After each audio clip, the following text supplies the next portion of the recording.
The World English Bible, the second book of Samuel,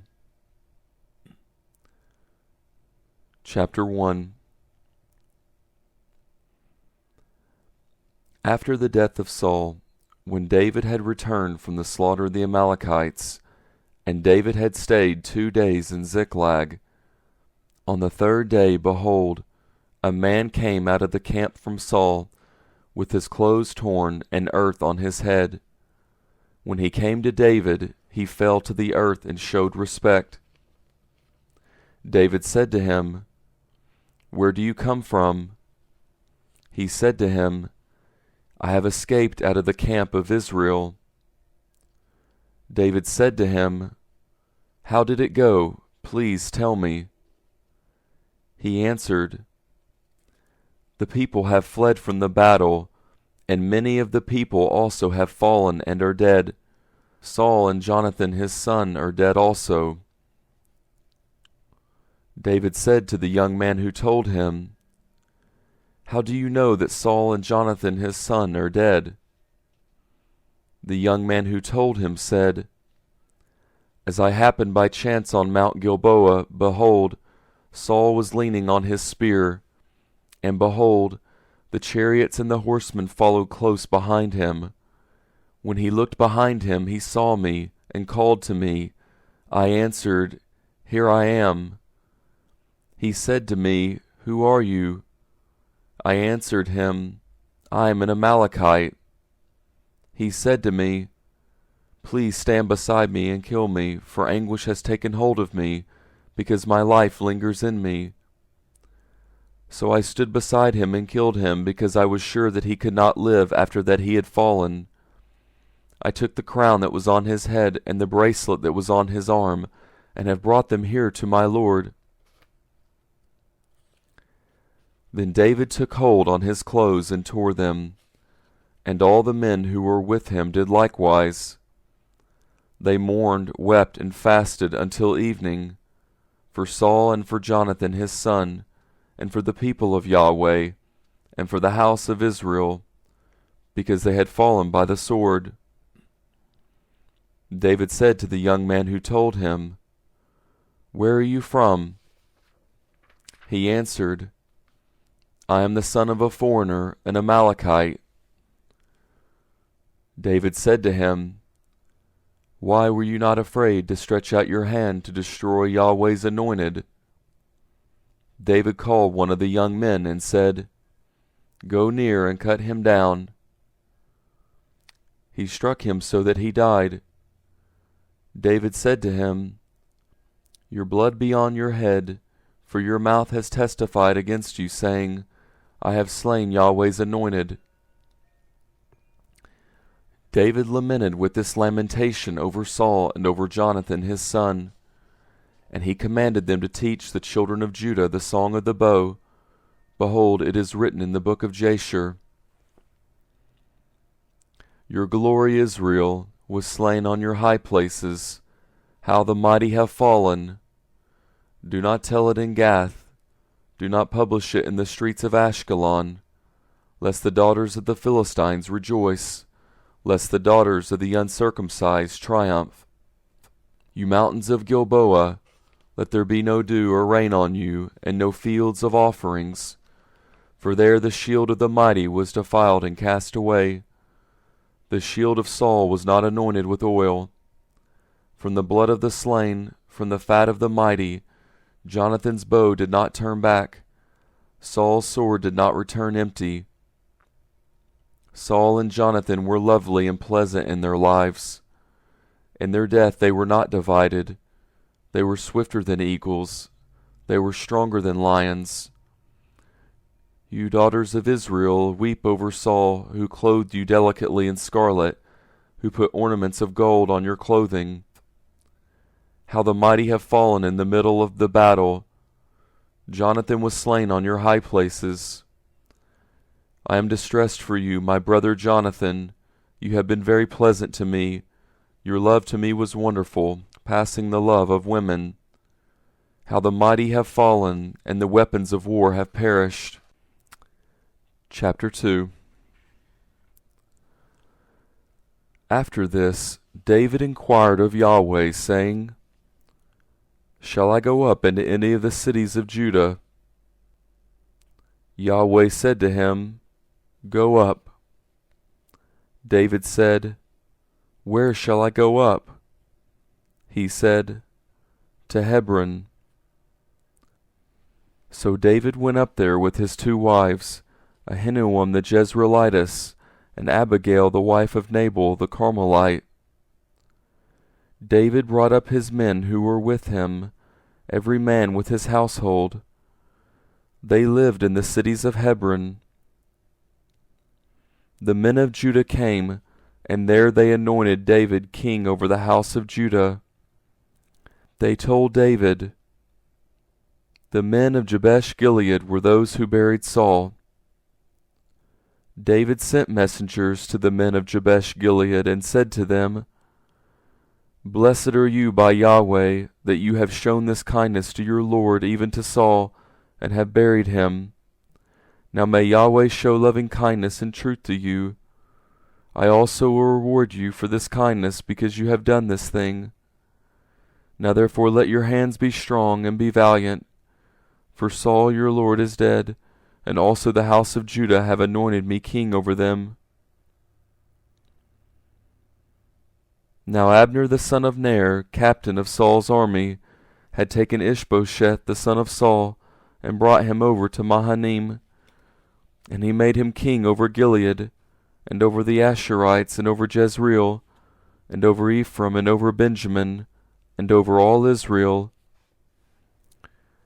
Ishbosheth, Saul's son, was 40 years old when he began to reign over Israel, and he reigned 2 years. But the house of Judah followed David. The time that David was king in Hebron over the house of Judah was 7 years and 6 months. Abner the son of Ner, and the servants of Ishbosheth the son of Saul, went out from Mahanaim to Gibeon. Joab the son of Zeruiah and David's servants went out, and met them by the pool of Gibeon. And they sat down, the one on the one side of the pool, and the other on the other side of the pool. Abner said to Joab, Please let the young men arise and play before us. Joab said, Let them arise. Then they arose and went over by number, 12 for Benjamin, and for Ishbosheth the son of Saul, and 12 of David's servants. They each caught his opponent by the head, and thrust his sword in his fellow's side, so they fell down together. Therefore that place in Gibeon was called Helkath Hazurim. The battle was very severe that day, and Abner was beaten, and the men of Israel before David's servants. The 3 sons of Zeruiah were there, Joab and Abishai, and Asahel. And Asahel was as light of foot as a wild gazelle. Asahel pursued Abner, and in going he did not turn to the right hand or to the left from following Abner. Then Abner looked behind him and said, Is that you, Asahel? He answered, It is. Abner said to him, Turn aside to your right hand or to your left, and grab one of the young men and take his armor. But Asahel would not turn aside from following him. Abner said again to Asahel, Turn aside from following me. Why should I strike you to the ground? How then could I look Joab your brother in the face? However, he refused to turn aside. Therefore Abner with the back end of the spear struck him in the body, so that the spear came out behind him, and he fell down there and died in the same place.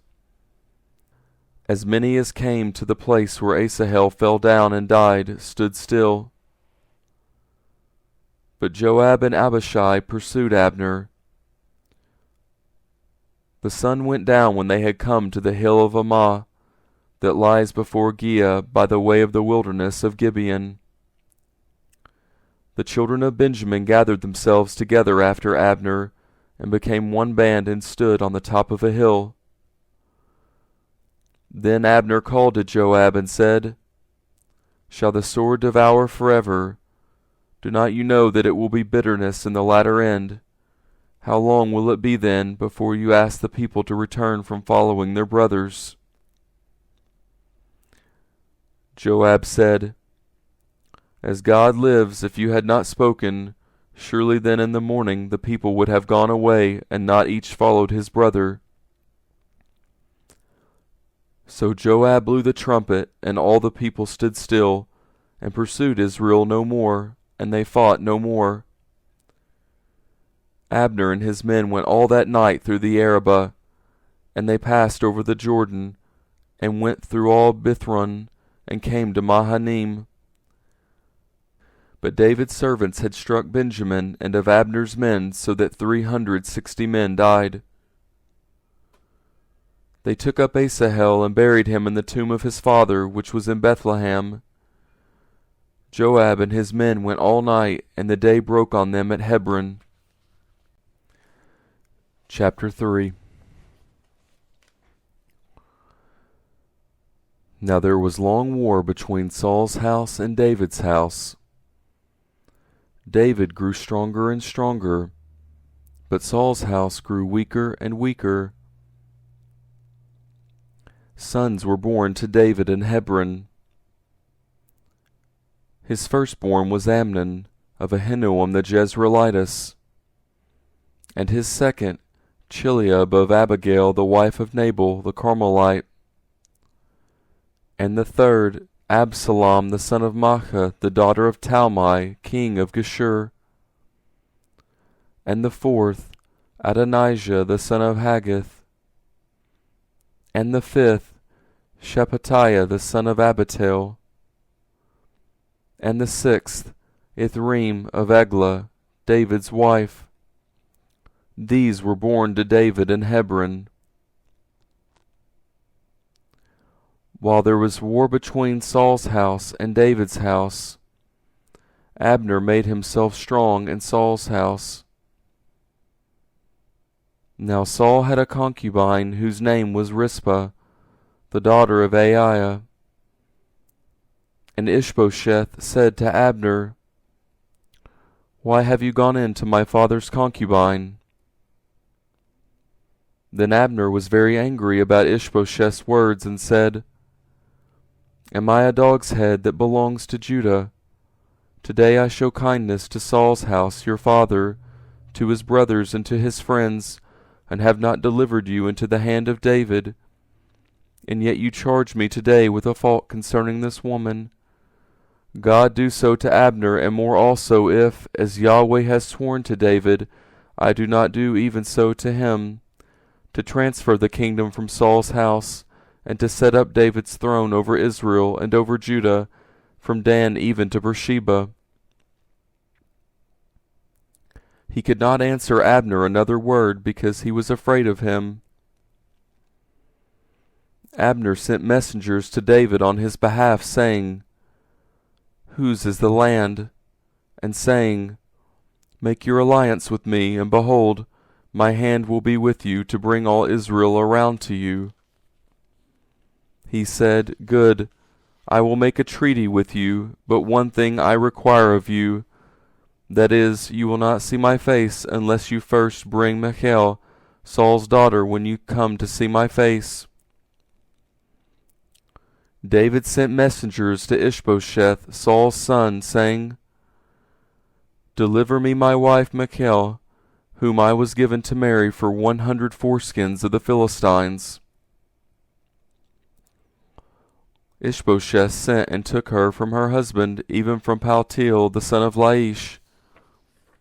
Her husband went with her, weeping as he went, and followed her to Bahurim. Then Abner said to him, Go, return. And he returned. Abner had communication with the elders of Israel, saying, In times past you sought for David to be king over you. Now then do it, for Yahweh has spoken of David, saying, By the hand of my servant David I will save my people Israel out of the hand of the Philistines, and out of the hand of all their enemies. Abner also spoke in the ears of Benjamin, and Abner went also to speak in the ears of David in Hebron all that seemed good to Israel, and to the whole house of Benjamin. So Abner came to David to Hebron, and 20 men with him. David made Abner and the men who were with him a feast. Abner said to David, I will arise and go, and will gather all Israel to my lord the king, that they make a covenant with you, and that you may reign over all that your soul desires. David sent Abner away, and he went in peace. Behold, David's servants and Joab came from a raid, and brought in a great plunder with them.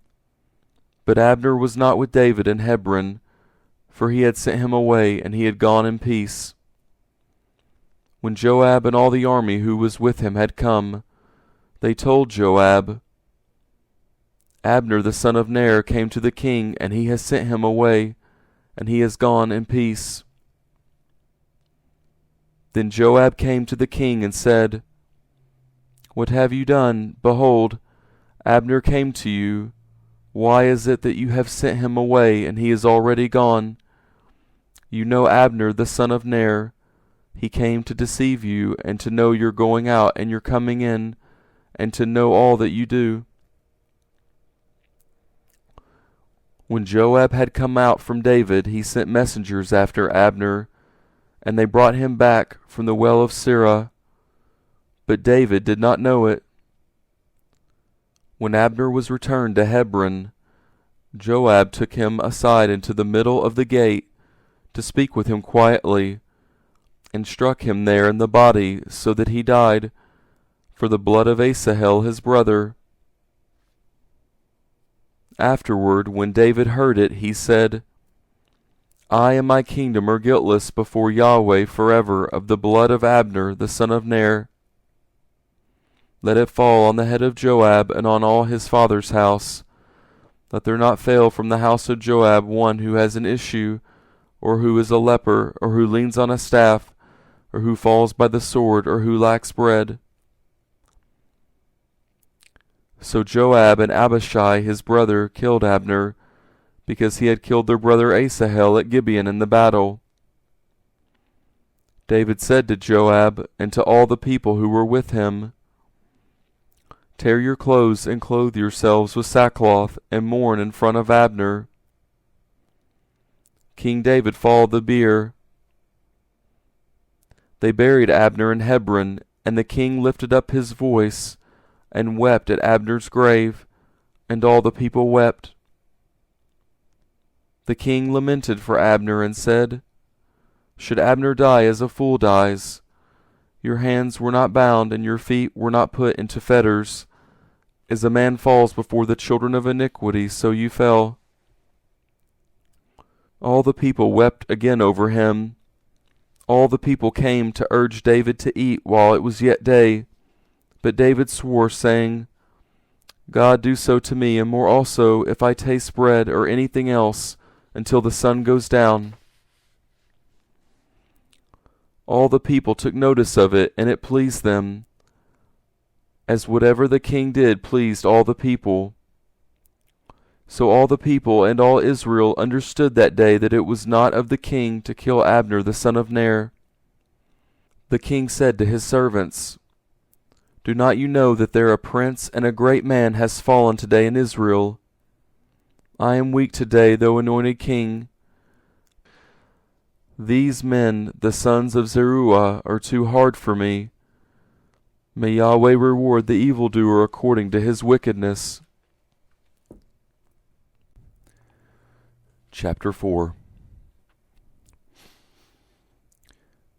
When Saul's son heard that Abner was dead in Hebron, his hands became feeble, and all the Israelites were troubled. Saul's son had 2 men who were captains of raiding bands. The name of one was Banaya, and the name of the other Rechab, the sons of Rimmon the Beerothite, of the children of Benjamin, for Beeroth also was counted as part of Benjamin. And the Beerothites fled to Gittim, and have lived as foreigners there until today. Now Jonathan, Saul's son, had a son who was lame in his feet. He was 5 years old when the news came about Saul and Jonathan out of Jezreel, and his nurse picked him up and fled. As she hurried to flee, he fell and became lame. His name was Mephibosheth. The sons of Rimmon the Beerothite, Rechab and Banah, went and came at about the heat of the day to the house of Ishbosheth, as he took his rest at noon. They came there into the middle of the house as though they would have fetched wheat, and they struck him in the body, and Rechab and Banah his brother escaped. Now when they came into the house, as he lay on his bed in his bedroom, they struck him, killed him, beheaded him, and took his head, and went by the way of the Arabah all night. They brought the head of Ishbosheth to David to Hebron, and said to the king, Behold, the head of Ishbosheth, the son of Saul, your enemy who sought your life. Yahweh has avenged my lord the king today of Saul and of his offspring. David answered Rechab and Banah his brother, the sons of Rimmon the Beerothite, and said to them, As Yahweh lives, who has redeemed my soul out of all adversity, when someone told me, Behold, Saul is dead, thinking that he brought good news, I seized him and killed him in Ziklag, which was the reward I gave him for his news. How much more, when wicked men have slain a righteous person in his own house on his bed, should I not now require his blood from your hand and rid the earth of you? David commanded his young men, and they killed them, cut off their hands and their feet, and hanged them up beside the pool in Hebron. But they took the head of Ishbosheth, and buried it in Abner's grave in Hebron. Chapter 5. Then all the tribes of Israel came to David at Hebron and spoke, saying, Behold, we are your bone and your flesh. In times past, when Saul was king over us, it was you who led Israel out and in. Yahweh said to you, You will be shepherd of my people Israel, and you will be prince over Israel.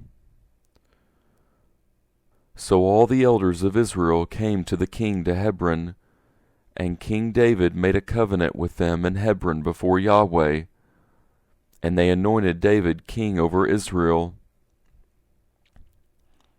David was 30 years old when he began to reign, and he reigned 40 years. In Hebron he reigned over Judah 7 years and 6 months. And in Jerusalem he reigned 33 years over all Israel and Judah. The king and his men went to Jerusalem against the Jebusites, the inhabitants of the land, who spoke to David, saying, The blind and the lame will keep you out of here, thinking, David cannot come in here. Nevertheless, David took the stronghold of Zion. This is David's city. David said on that day, Whoever strikes the Jebusites, let him go up to the watercourse and strike the lame and the blind, who are hated by David's soul.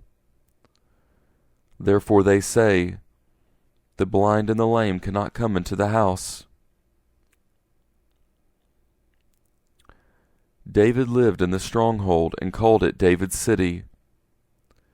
David built around from Milo and inward. David grew greater and greater, for Yahweh, the God of armies, was with him.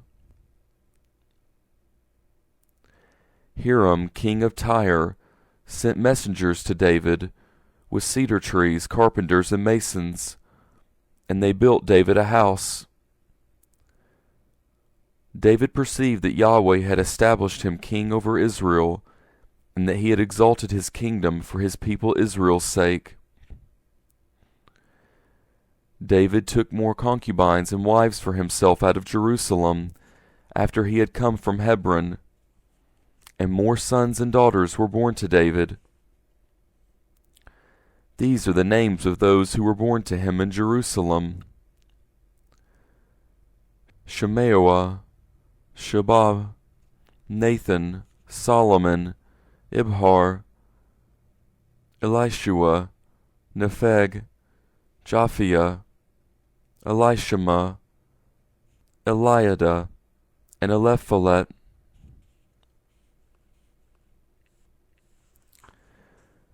When the Philistines heard that they had anointed David king over Israel, all the Philistines went up to seek David. But David heard about it and went down to the stronghold. Now the Philistines had come and spread themselves in the valley of Rephaim. David inquired of Yahweh, saying, Shall I go up against the Philistines? Will you deliver them into my hand? Yahweh said to David, Go up, for I will certainly deliver the Philistines into your hand. David came to Baal Perazim, and David struck them there. Then he said, Yahweh has broken my enemies before me, like the breach of waters. Therefore he called the name of that place Baal Perazim. They left their images there, and David and his men took them away. The Philistines came up yet again, and spread themselves in the valley of Rephaim. When David inquired of Yahweh, he said, You shall not go up. Circle around behind them, and attack them in front of the mulberry trees. When you hear the sound of marching in the tops of the mulberry trees, then stir yourself up, for then Yahweh has gone out before you to strike the army of the Philistines. David did so, as Yahweh commanded him, and struck the Philistines all the way from Geba to Gezer. Chapter 6. David again gathered together all the chosen men of Israel, 30,000. David arose and went with all the people who were with him from Baal Judah, to bring up from there God's ark, which is called by the name, even the name of Yahweh of armies, who sits above the cherubim. They set God's ark on a new cart, and brought it out of Abinadab's house that was on the hill. And Uzzah and Ahio, the sons of Abinadab, drove the new cart. They brought it out of Abinadab's house, which was in the hill, with God's ark, and Ahio went before the ark. David and all the house of Israel played before Yahweh with all kinds of instruments made of cypress wood, with harps, with stringed instruments, with tambourines, with castanets, and with cymbals. When they came to the threshing floor of Nachon, Uzzah reached for God's ark and took hold of it, for the cattle stumbled. Yahweh's anger burned against Uzzah, and God struck him there for his error, and he died there by God's ark. David was displeased because Yahweh had broken out against Uzzah, and he called that place Perez Uzzah to this day. David was afraid of Yahweh that day, and he said, How could Yahweh's ark come to me? So David would not move Yahweh's ark to be with him in David's city, but David carried it aside into Obed-Edom, the Gittite's house. Yahweh's ark remained in Obed-Edom the Gittite's house 3 months. And Yahweh blessed Obed-Edom and all his house. King David was told, Yahweh has blessed the house of Obed-Edom and all that belongs to him because of God's ark. So David went and brought up God's ark from the house of Obed-Edom into David's city with joy. When those who bore Yahweh's ark had gone 6 paces, he sacrificed an ox and a fattened calf. David danced before Yahweh with all his might, and David was clothed in a linen ephod. So David and all the house of Israel brought up Yahweh's ark with shouting and with the sound of the trumpet. As Yahweh's ark came into David's city, Michal the daughter of Saul looked out through the window and saw King David leaping and dancing before Yahweh, and she despised him in her heart. They brought in Yahweh's ark and set it in its place, in the middle of the tent that David had pitched for it. And David offered burnt offerings and peace offerings before Yahweh. When David had finished offering the burnt offering and the peace offerings, he blessed the people in the name of Yahweh of armies. He gave to all the people, even among the whole multitude of Israel, both to men and women, to everyone a portion of bread, dates, and raisins. So all the people departed, each to his own house. Then David returned to bless his household.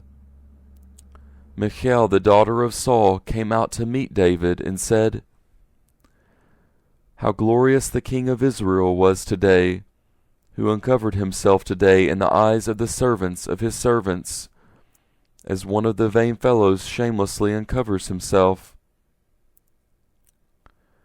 David said to Michal,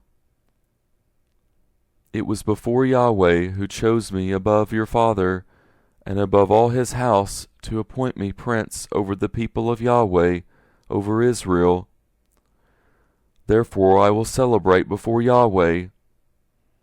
I will be yet more vile than this, and will be base in my own sight. But of the servants of whom you have spoken, they will honor me. Michal the daughter of Saul had no child to the day of her death. Chapter 7.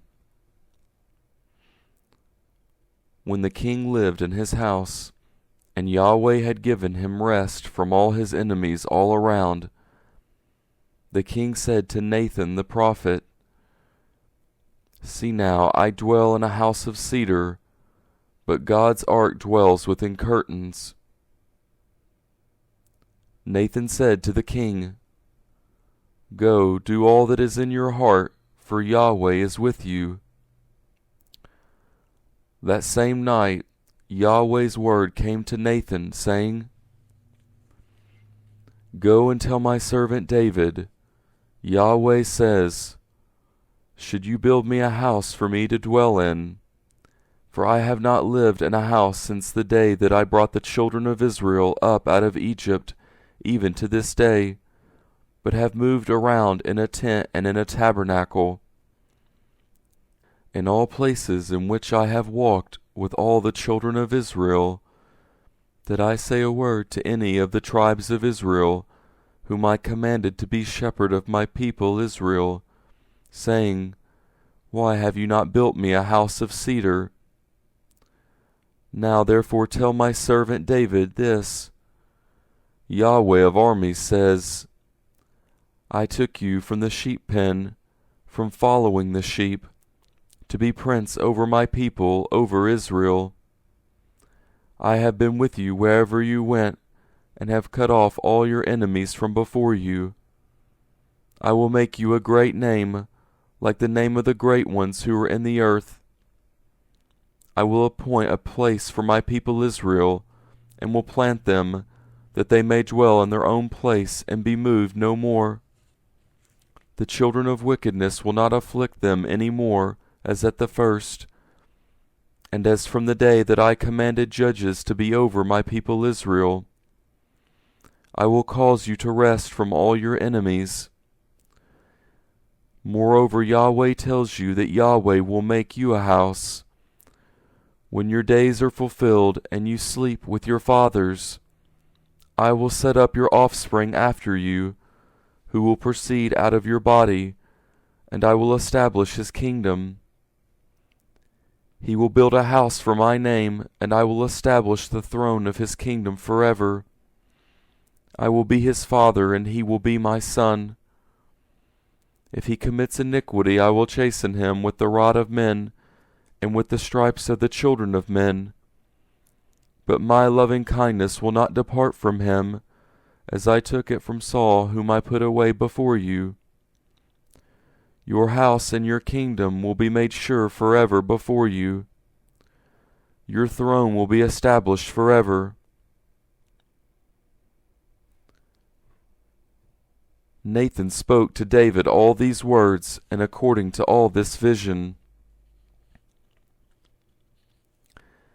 Then David the king went in and sat before Yahweh, and he said, Who am I, Lord Yahweh, and what is my house that you have brought me this far? This was yet a small thing in your eyes, Lord Yahweh, but you have spoken also of your servant's house for a great while to come, and this among men, Lord Yahweh. What more can David say to you? For you know your servant, Lord Yahweh. For your word's sake, and according to your own heart, you have worked all this greatness to make your servant know it.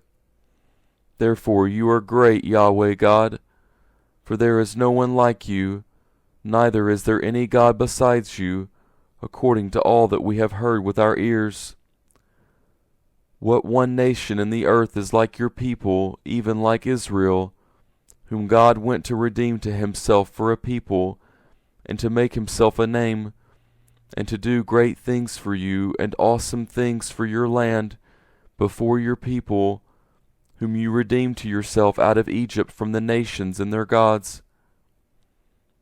You established for yourself your people Israel to be your people forever, and you, Yahweh, became their God.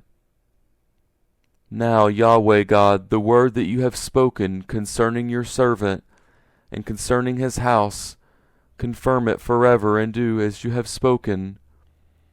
Let your name be magnified forever, saying, Yahweh of armies is God over Israel, and the house of your servant David will be established before you.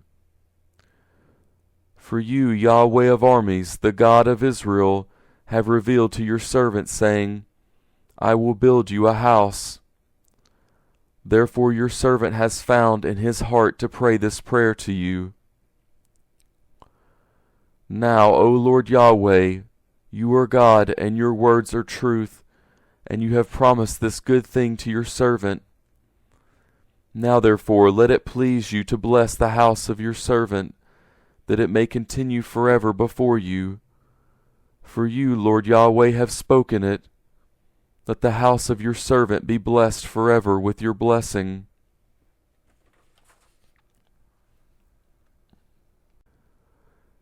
Chapter 8. After this, David struck the Philistines and subdued them.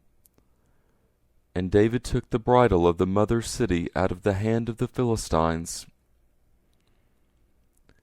He struck Moab and measured them with a line, making them to lie down on the ground. And he measured 2 lines to put to death, and 1 full line to keep alive. The Moabites became servants to David and brought tribute. David struck also Hadaezer, the son of Rehob, king of Zobah, as he went to recover his dominion at the river. David took from him 1,700 horsemen and 20,000 footmen. David hamstrung all the chariot horses, but reserved of them for 100 chariots.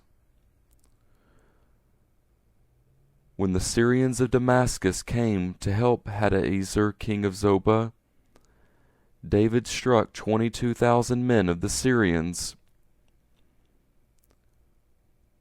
Then David put garrisons in Syria of Damascus, and the Syrians became servants to David and brought tribute. Yahweh gave victory to David wherever he went. David took the shields of gold that were on the servants of Hadaezer and brought them to Jerusalem.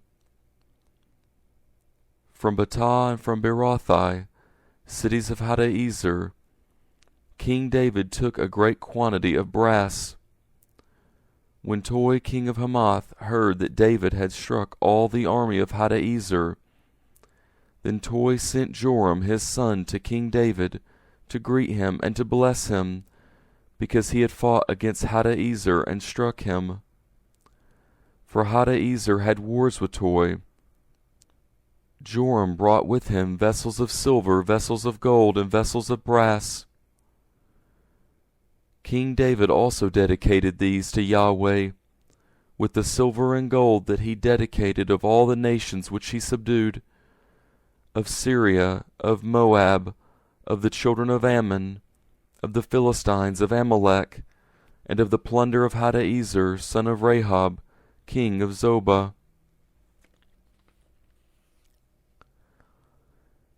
David earned a reputation when he returned from striking down 18,000 men of the Syrians in the Valley of Salt. He put garrisons in Edom.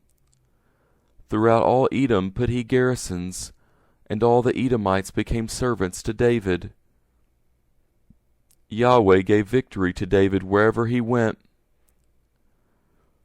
David reigned over all Israel, and David executed justice and righteousness for all his people. Joab the son of Zeruiah was over the army. Jehoshaphat the son of Eliud was recorder. Zadok the son of Ahitub and Ahimelech the son of Abiathar were priests. Sariah was scribe. Banaya the son of Jehoiada was over the Cherethites and the Pelethites. David's sons were chief ministers.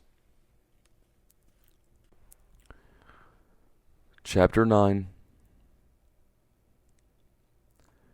David said, Is there yet any who is left of Saul's house, that I may show him kindness for Jonathan's sake? There was of Saul's house a servant whose name was Ziba, and they called him to David. And the king said to him, Are you Ziba? He said, I am your servant. The king said, Is there not yet any of Saul's house, that I may show the kindness of God to him? Ziba said to the king, Jonathan still has a son, who is lame in his feet. The king said to him, Where is he? Ziba said to the king, Behold, he is in the house of Machir, the son of Amiel, in Lo-debar. Then King David sent and brought him out of the house of Machir, the son of Amiel, from Lo-debar. Mephibosheth, the son of Jonathan, the son of Saul, came to David, and fell on his face and showed respect. David said, Mephibosheth. He answered, Behold your servant. David said to him, Do not be afraid, for I will surely show you kindness for Jonathan your father's sake, and will restore to you all the land of Saul your father. You will eat bread at my table continually. He bowed down and said, What is your servant that you should look at such a dead dog as I am? Then the king called to Ziba, Saul's servant, and said to him, All that belonged to Saul and to all his house have I given to your master's son. Till the land for him, you, your sons, and your servants. Bring in the harvest, that your master's son may have bread to eat. But Mephibosheth, your master's son, will always eat bread at my table. Now Ziba had 15 sons and 20 servants. Then Ziba said to the king, According to all that my lord the king commands his servant, so your servant will do. So Mephibosheth ate at the king's table like one of the king's sons. Mephibosheth had a young son, whose name was Micah. All that lived in Ziba's house were servants to Mephibosheth. So Mephibosheth lived in Jerusalem, for he ate continually at the king's table. He was lame in both his feet. Chapter 10. After this, the king of the children of Ammon died, and Hanun his son reigned in his place. David said, I will show kindness to Hanun the son of Nahash, as his father showed kindness to me. So David sent by his servants to comfort him concerning his father. David's servants came into the land of the children of Ammon. But the princes of the children of Ammon said to Hanun their lord, Do you think that David honors your father, and that he has sent comforters to you? Has not David sent his servants to you to search the city, to spy it out, and to overthrow it? So Hanun took David's servants, shaved off 1/2 of their beards, and cut off their garments in the middle, even to their buttocks, and sent them away. When they told David this, he sent to meet them, for the men were greatly ashamed. The king said, Wait at Jericho until your beards have grown, and then return. When the children of Ammon saw that they had become odious to David, the children of Ammon sent and hired the Syrians of Beth Rehob, and the Syrians of Zobah, 20,000 footmen, and the king of Makkah with 1,000 men, and the men of Tob 12,000 men. When David heard of it, he sent Joab and all the army of the mighty men. The children of Ammon came out and put the battle in array at the entrance of the gate. The Syrians of Zobah and Rehob, and the men of Tob and Makkah were by themselves in the field. Now when Joab saw that the battle was set against him before and behind, he chose of all the choice men of Israel and put them in array against the Syrians. The rest of the people he committed into the hand of Abishai his brother, and he put them in array against the children of Ammon. He said, If the Syrians are too strong for me, then you shall help me. But if the children of Ammon are too strong for you, then I will come and help you. Be courageous, and let us be strong for our people, and for the cities of our God, and may Yahweh do what seems good to him. So Joab and the people who were with him came near to the battle against the Syrians, and they fled before him. When the children of Ammon saw that the Syrians had fled, they likewise fled before Abishai, and entered into the city. Then Joab returned from the children of Ammon and came to Jerusalem. When the Syrians saw that they were defeated by Israel, they gathered themselves together. Hadaezer sent and brought out the Syrians who were beyond the river, and they came to Halim, with Shobach the captain of the army of Hadaezer at their head. David was told that, and he gathered all Israel together, passed over the Jordan, and came to Halim. The Syrians set themselves in array against David and fought with him. the Syrians fled before Israel, and David killed 700 charioteers of the Syrians and 40,000 horsemen, and struck Shobach the captain of their army, so that he died there. When all the kings who were servants to Hadaezer saw that they were defeated before Israel, they made peace with Israel and served them. So the Syrians were afraid to help the children of Ammon any more.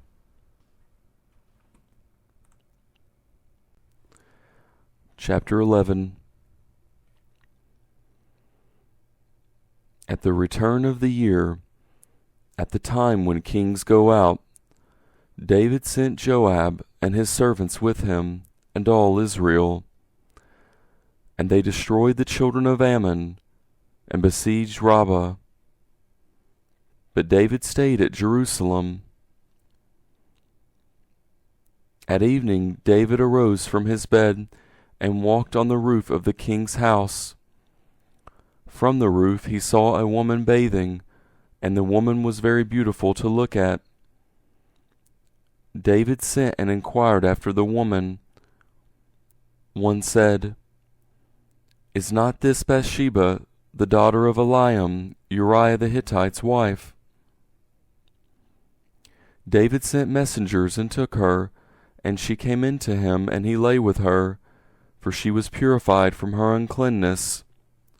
And she returned to her house. The woman conceived, and she sent and told David and said, "I am with child." David sent to Joab, "Send me Uriah the Hittite." Joab sent Uriah to David. When Uriah had come to him, David asked him how Joab did, and how the people fared, and how the war prospered. David said to Uriah, "Go down to your house and wash your feet." Uriah departed out of the king's house, and a gift from the king was sent after him. But Uriah slept at the door of the king's house with all the servants of his lord, and did not go down to his house. When they had told David, saying, "Uriah did not go down to his house," David said to Uriah, "Have not you come from a journey? Why did not you go down to your house?" Uriah said to David, "The ark, Israel and Judah are staying in tents, and my lord Joab and the servants of my lord are encamped in the open field. Shall I then go into my house to eat and to drink and to lie with my wife? As you live and as your soul lives, I will not do this thing." David said to Uriah, "Stay here today also, and tomorrow I will let you depart." So Uriah stayed in Jerusalem that day and the next day.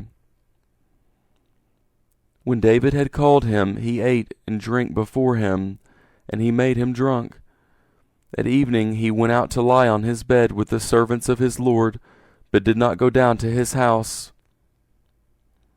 In the morning David wrote a letter to Joab and sent it by the hand of Uriah. He wrote in the letter, saying, "Send Uriah to the forefront of the hottest battle, and retreat from him, that he may be struck and die." When Joab kept watch on the city, he assigned Uriah to the place where he knew that valiant men were. The men of the city went out and fought with Joab. Some of the people fell, even of David's servants, and Uriah the Hittite died also.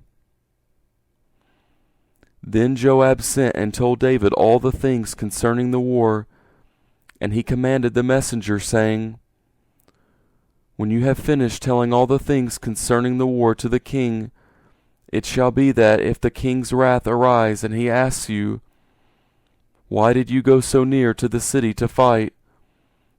Did not you know that they would shoot from the wall? Who struck Abimelech the son of Jerubbesheth? Did not a woman cast an upper millstone on him from the wall, so that he died at Thebez? Why did you go so near the wall?' Then you shall say, 'Your servant Uriah the Hittite is also dead.' So the messenger went and came and showed David all that Joab had sent him for. The messenger said to David, "The men prevailed against us and came out to us into the field, and we were on them even to the entrance of the gate. The shooters shot at your servants from off the wall, and some of the king's servants are dead, and your servant Uriah the Hittite is also dead." Then David said to the messenger, "Tell Joab, do not let this thing displease you, for the sword devours one as well as another. Make your battle stronger against the city and overthrow it. Encourage him." When Uriah's wife heard that Uriah her husband was dead, she mourned for her husband. When the mourning was past, David sent and took her home to his house, and she became his wife, and bore him a son. But the thing that David had done displeased Yahweh. Chapter 12. Yahweh sent Nathan to David. He came to him and said to him, "There were 2 men in one city, the one rich and the other poor.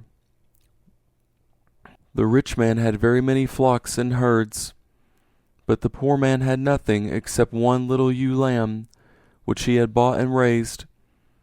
It grew up together with him and with his children. It ate of his own food, drank of his own cup, and lay in his bosom, and was like a daughter to him. A traveler came to the rich man, and he spared to take of his own flock and of his own herd, to prepare for the wayfaring man who had come to him, but took the poor man's lamb and prepared it for the man who had come to him." David's anger burned hot against the man, and he said to Nathan, "As Yahweh lives, the man who has done this deserves to die. He must restore the lamb fourfold, because he did this thing, and because he had no pity." Nathan said to David, "You are the man. This is what Yahweh, the God of Israel, says. I anointed you king over Israel, and I delivered you out of the hand of Saul. I gave you your master's house and your master's wives into your bosom, and gave you the house of Israel and of Judah. And if that would have been too little, I would have added to you many more such things. Why have you despised Yahweh's word to do that which is evil in his sight? You have struck Uriah the Hittite with the sword, and have taken his wife to be your wife, and have slain him with the sword of the children of Ammon. Now therefore the sword will never depart from your house, because you have despised me, and have taken Uriah the Hittite's wife to be your wife. This is what Yahweh says, Behold, I will raise up evil against you out of your own house, and I will take your wives before your eyes, and give them to your neighbor, and he will lie with your wives in the sight of the sun. For you did this secretly, but I will do this thing before all Israel, and before the sun." David said to Nathan, "I have sinned against Yahweh."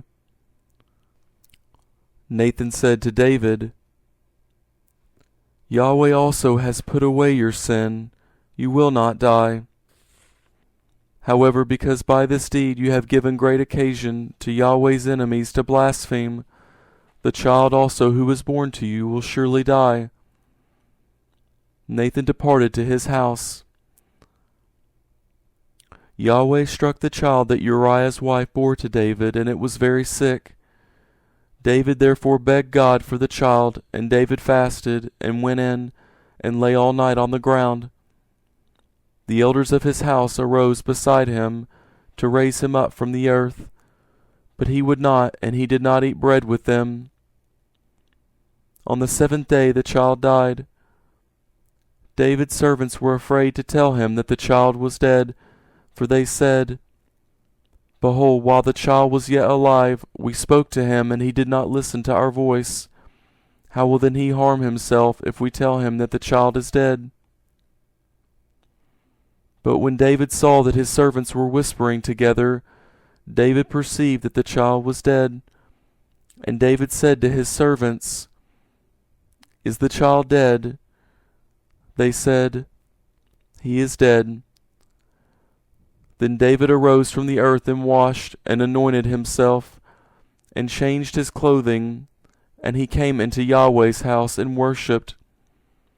Then he came to his own house, and when he requested, they set bread before him, and he ate. Then his servants said to him, "What is this that you have done? You fasted and wept for the child while he was alive, but when the child was dead, you rose up and ate bread." He said, "While the child was yet alive, I fasted and wept, for I said, 'Who knows whether Yahweh will not be gracious to me, that the child may live?' But now he is dead, why should I fast? Can I bring him back again? I will go to him, but he will not return to me." David comforted Bathsheba his wife, and he went in to her and lay with her. She bore a son, and he called his name Solomon.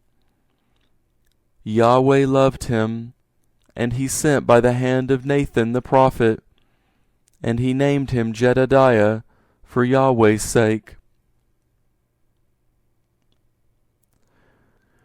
Now Joab fought against Rabbah of the children of Ammon, and took the royal city. Joab sent messengers to David and said, "I have fought against Rabbah, yes, I have taken the city of waters. Now therefore gather the rest of the people together, and encamp against the city, and take it, lest I take the city, and it be called by my name." David gathered all the people together, and went to Rabbah, and fought against it, and took it. He took the crown of their king from off his head, and its weight was a talent of gold, and in it were precious stones, and it was set on David's head. He brought a great quantity of plunder out of the city. He brought out the people who were in it, and put them under saws, under iron picks, under axes of iron, and made them pass through the brick kiln. And he did so to all the cities of the children of Ammon. Then David and all the people returned to Jerusalem. Chapter 13. After this, Absalom the son of David had a beautiful sister, whose name was Tamar. And Amnon the son of David loved her. Amnon was so troubled that he became sick because of his sister Tamar, for she was a virgin, and it seemed hard to Amnon to do anything to her. But Amnon had a friend whose name was Jonadab, the son of Shimei, David's brother. And Jonadab was a very subtle man. He said to him, "Why, son of the king, are you so sad from day to day? Will not you tell me?" Amnon said to him, "I love Tamar, my brother Absalom's sister."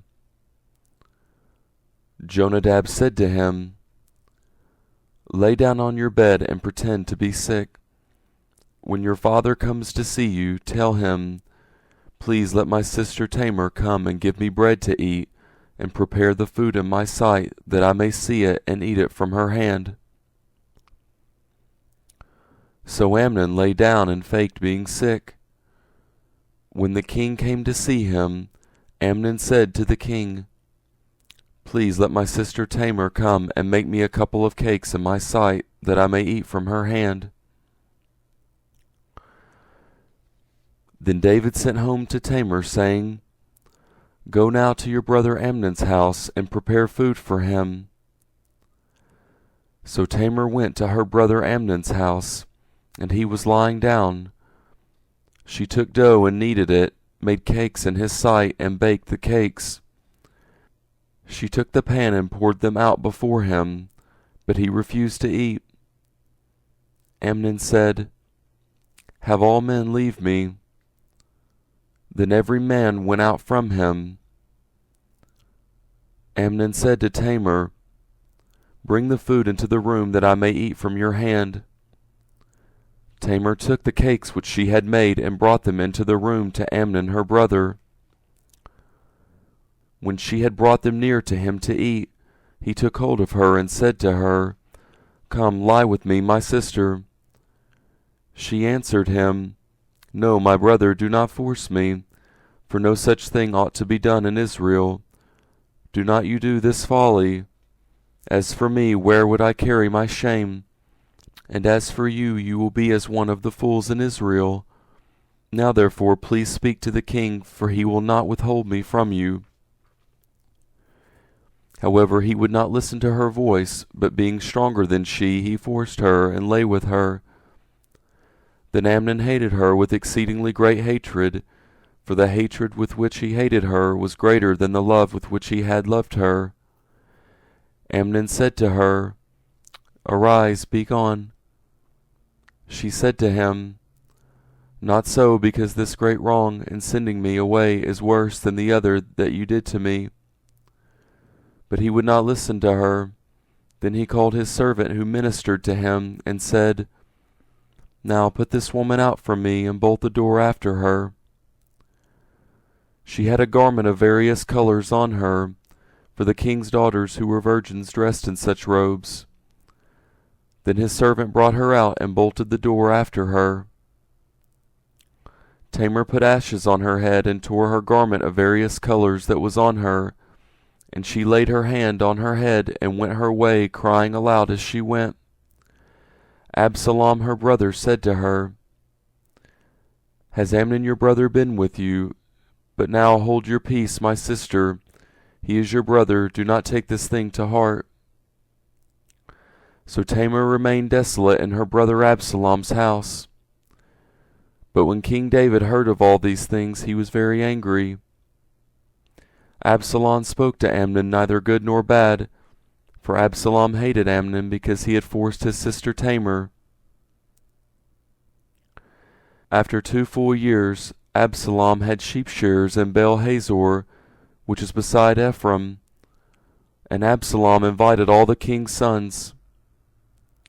Absalom came to the king and said, See now, your servant has sheep shearers. Please let the king and his servants go with your servant. The king said to Absalom, No, my son, let us not all go, lest we be burdensome to you. He pressed him, however, he would not go, but blessed him. Then Absalom said, If not, please let my brother Amnon go with us. The king said, Why should he go with you? But Absalom pressed him, and he let Amnon and all the king's sons go with him.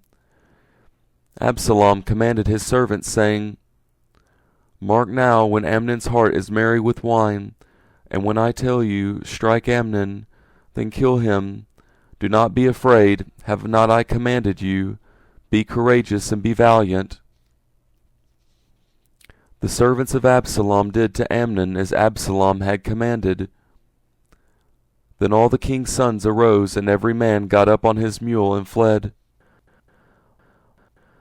While they were on their way, the news came to David, saying, Absalom has slain all the king's sons, and there is not one of them left.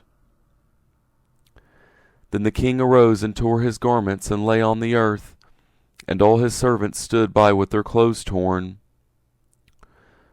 Jonadab the son of Shimeah, David's brother, answered, Do not let my lord suppose that they have killed all the young men, the king's sons, for Amnon only is dead. For by the appointment of Absalom this has been determined from the day that he forced his sister Tamar. Now therefore do not let my lord the king take the thing to his heart, to think that all the king's sons are dead, for only Amnon is dead. But Absalom fled. The young man who kept the watch lifted up his eyes and looked, and behold, many people were coming by way of the hillside behind him. Jonadab said to the king, Behold, the king's sons are coming. It is as your servant said. As soon as he had finished speaking, behold, the king's sons came and lifted up their voice and wept. The king also and all his servants wept bitterly.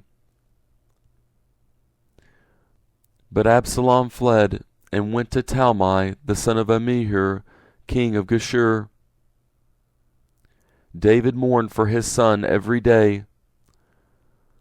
So Absalom fled, and went to Geshur, and was there 3 years. King David longed to go out to Absalom, for he was comforted concerning Amnon, since he was dead. Chapter 14. Now Joab the son of Zeruiah perceived that the king's heart was toward Absalom. Joab sent to Tekoa, and brought a wise woman from there, and said to her, Please act like a mourner, and put on mourning clothing. Please, and do not anoint yourself with oil, but be as a woman who has mourned a long time for the dead. Go into the king, and speak like this to him. So Joab put the words in her mouth. When the woman of Tekoa spoke to the king, she fell on her face to the ground, showed respect, and said, Help, O king. The king said to her, What ails you? She answered, Truly, I am a widow, and my husband is dead. Your servant had 2 sons, and they both fought together in the field, and there was no one to part them, but the one struck the other and killed him. Behold, the whole family has risen against your servant, and they say, Deliver him who struck his brother, that we may kill him for the life of his brother, whom he killed, and so destroy the heir also. Thus they would quench my coal which is left, and would leave to my husband neither name nor remainder on the surface of the earth. The king said to the woman, Go to your house, and I will give a command concerning you. The woman of Tekoa said to the king, My lord, O king, may the iniquity be on me and on my father's house, and may the king and his throne be guiltless. The king said, Whoever says anything to you, bring him to me, and he will not bother you any more. Then she said, Please let the king remember Yahweh your God, that the avenger of blood destroy not any more, lest they destroy my son.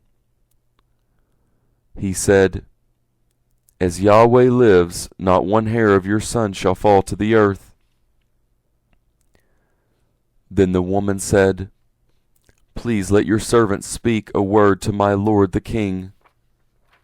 He said, Say on. The woman said, Why then have you devised such a thing against the people of God? For in speaking this word the king is as one who is guilty, in that the king does not bring home again his banished one. For we must die, and are like water split on the ground, which cannot be gathered up again. Neither does God take away life, but devises means that he who is banished not be an outcast from him. Now therefore, seeing that I have come to speak this word to my lord the king, it is because the people have made me afraid. Your servant said, I will now speak to the king. It may be that the king will perform the request of his servant. For the king will hear to deliver his servant out of the hand of the man who would destroy me and my son together out of the inheritance of God. Then your servant said, Please let the word of my lord the king bring rest. For as an angel of God, so is my lord the king to discern good and bad. May Yahweh your God be with you. Then the king answered the woman, Please do not hide anything from me that I ask you. The woman said, Let my lord the king now speak. The king said, Is the hand of Joab with you in all this? The woman answered, As your soul lives, my lord the king, no one can turn to the right hand or to the left from anything that my lord the king has spoken. For your servant Joab urged me, and he put all these words in the mouth of your servant. To change the face of the matter has your servant Joab done this thing. My Lord is wise, according to the wisdom of an angel of God, to know all things that are in the earth. The king said to Joab, Behold now, I have done this thing. Go therefore, and bring the young man Absalom back. Joab fell to the ground on his face, showed respect, and blessed the king. Joab said, Today your servant knows that I have found favor in your sight, my lord king, and that the king has performed the request of his servant. So Joab arose and went to Geshur, and brought Absalom to Jerusalem. The king said, Let him return to his own house, but let him not see my face. So Absalom returned to his own house, and did not see the king's face. Now in all Israel there was no one to be so much praised as Absalom for his beauty. From the sole of his foot even to the crown of his head there was no defect in him. When he cut the hair of his head, now it was at every year's end that he cut it, because it was heavy on him, therefore he cut it. He weighed the hair of his head at 200 shekels, after the king's weight. 3 sons were born to Absalom, and 1 daughter whose name was Tamar. She was a woman with a beautiful face. Absalom lived 2 full years in Jerusalem, and he did not see the king's face. Then Absalom sent for Joab to send him to the king, but he would not come to him. Then he sent again a second time, but he would not come. Therefore he said to his servants, Behold, Joab's field is near mine, and he has barley there. Go and set it on fire.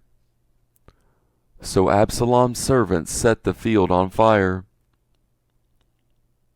Then Joab arose and came to Absalom to his house, and said to him, Why have your servants set my field on fire? Absalom answered Joab, Behold, I sent to you, saying, Come here, that I may send you to the king to say, Why have I come from Geshur? It would be better for me to be there still. Now therefore let me see the king's face, and if there is iniquity in me, let him kill me. So Joab came to the king and told him. And when he had called for Absalom, he came to the king, and bowed himself on his face to the ground before the king, and the king kissed Absalom. Chapter 15.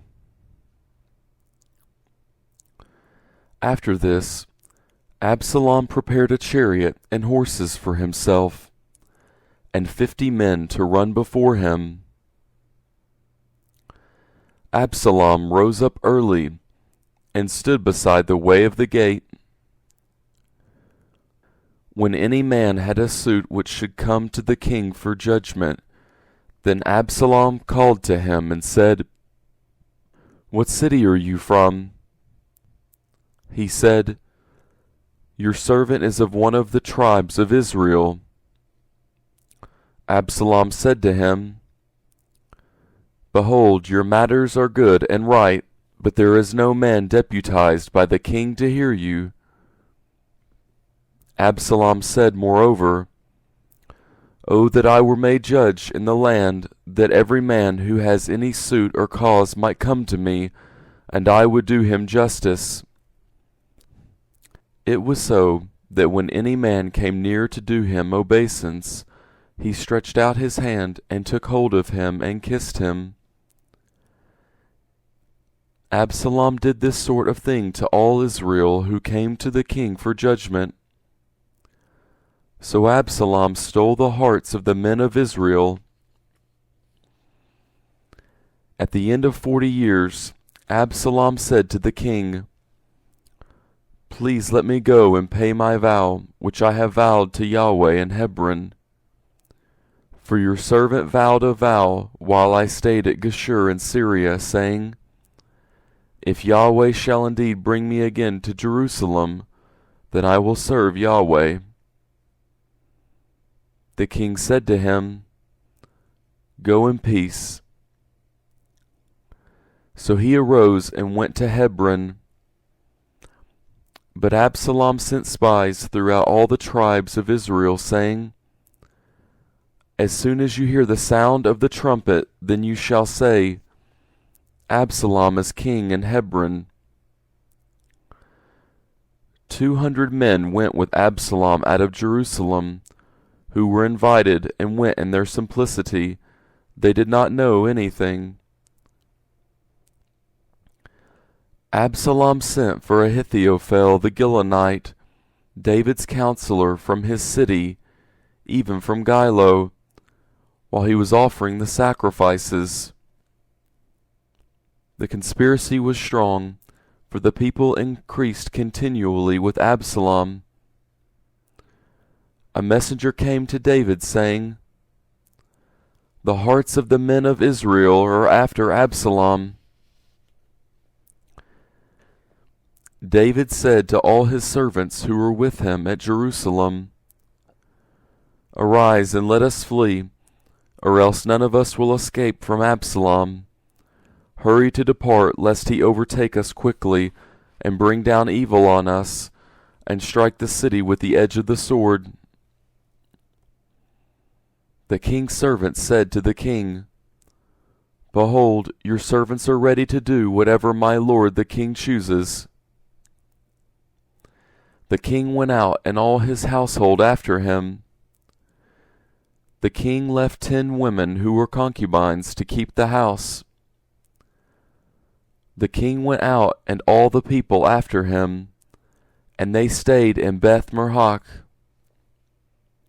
All his servants passed on beside him, and all the Cherethites, and all the Pelethites, and all the Gittites, 600 men who came after him from Gath, passed on before the king. Then the king said to Ittai the Gittite, "Why do you also go with us? Return and stay with the king, for you are a foreigner and also an exile. Return to your own place. Whereas you came but yesterday, should I today make you go up and down with us, since I go where I may? Return and take back your brothers. Mercy and truth be with you." Ittai answered the king and said, "As Yahweh lives, and as my lord the king lives, surely in what place my lord the king is, whether for death or for life, your servant will be there also." David said to Ittai, "Go and pass over." Ittai the Gittite passed over, and all his men, and all the little ones who were with him. All the country wept with a loud voice, and all the people passed over. The king also himself passed over the brook Kidron, and all the people passed over toward the way of the wilderness. Behold, Zadok also came, and all the Levites with him, bearing the ark of the covenant of God. And they set down God's ark, and Abiathar went up until all the people finished passing out of the city. The king said to Zadok, "Carry God's ark back into the city.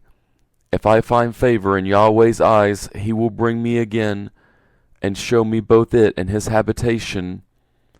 But if he says, I have no delight in you, behold, here am I. Let him do to me as seems good to him." The king said also to Zadok the priest, "Are not you a seer? Return into the city in peace, and your 2 sons with you, Ahimaaz your son, and Jonathan the son of Abiathar. Behold, I will stay at the fords of the wilderness until word comes from you to inform me. Zadok therefore and Abiathar carried God's ark to Jerusalem again, and they stayed there. David went up by the ascent of the Mount of Olives, and wept as he went up. And he had his head covered, and went barefoot. And all the people who were with him each covered his head, and they went up, weeping as they went up. Someone told David, saying, Ahithophel is among the conspirators with Absalom. David said, Yahweh, please turn the counsel of Ahithophel into foolishness. When David had come to the top, where God was worshipped, behold, Hushai the archaic came to meet him with his coat torn, and earth on his head. David said to him, If you pass on with me, then you will be a burden to me. But if you return to the city and tell Absalom, I will be your servant, O king, as I have been your father's servant in time past, so will I now be your servant. Then will you defeat for me the counsel of Ahithophel. Do not you have Zadok and Abiathar the priests there with you? Therefore whatever you hear out of the king's house, tell it to Zadok and Abiathar the priest. Behold, they have there with them their 2 sons, Ahimaaz Zadok's son, and Jonathan Abiathar's son. Send to me everything that you shall hear by them. So Hushai, David's friend, came into the city, and Absalom came into Jerusalem. Chapter 16. When David was a little past the top, behold, Ziba the servant of Mephibosheth met him with a couple of donkeys saddled, and on them 200 loaves of bread, and 100 clusters of raisins, and 100 summer fruits, and a bottle of wine. The king said to Ziba, What do you mean by these? Ziba said, The donkeys are for the king's household to ride on, and the bread and summer fruit for the young men to eat, and the wine that those who are faint in the wilderness may drink. The king said, Where is your master's son? Ziba said to the king, Behold, he is staying in Jerusalem, for he said, Today the house of Israel will restore me the kingdom of my father. Then the king said to Ziba, Behold, all that belongs to Mephibosheth is yours.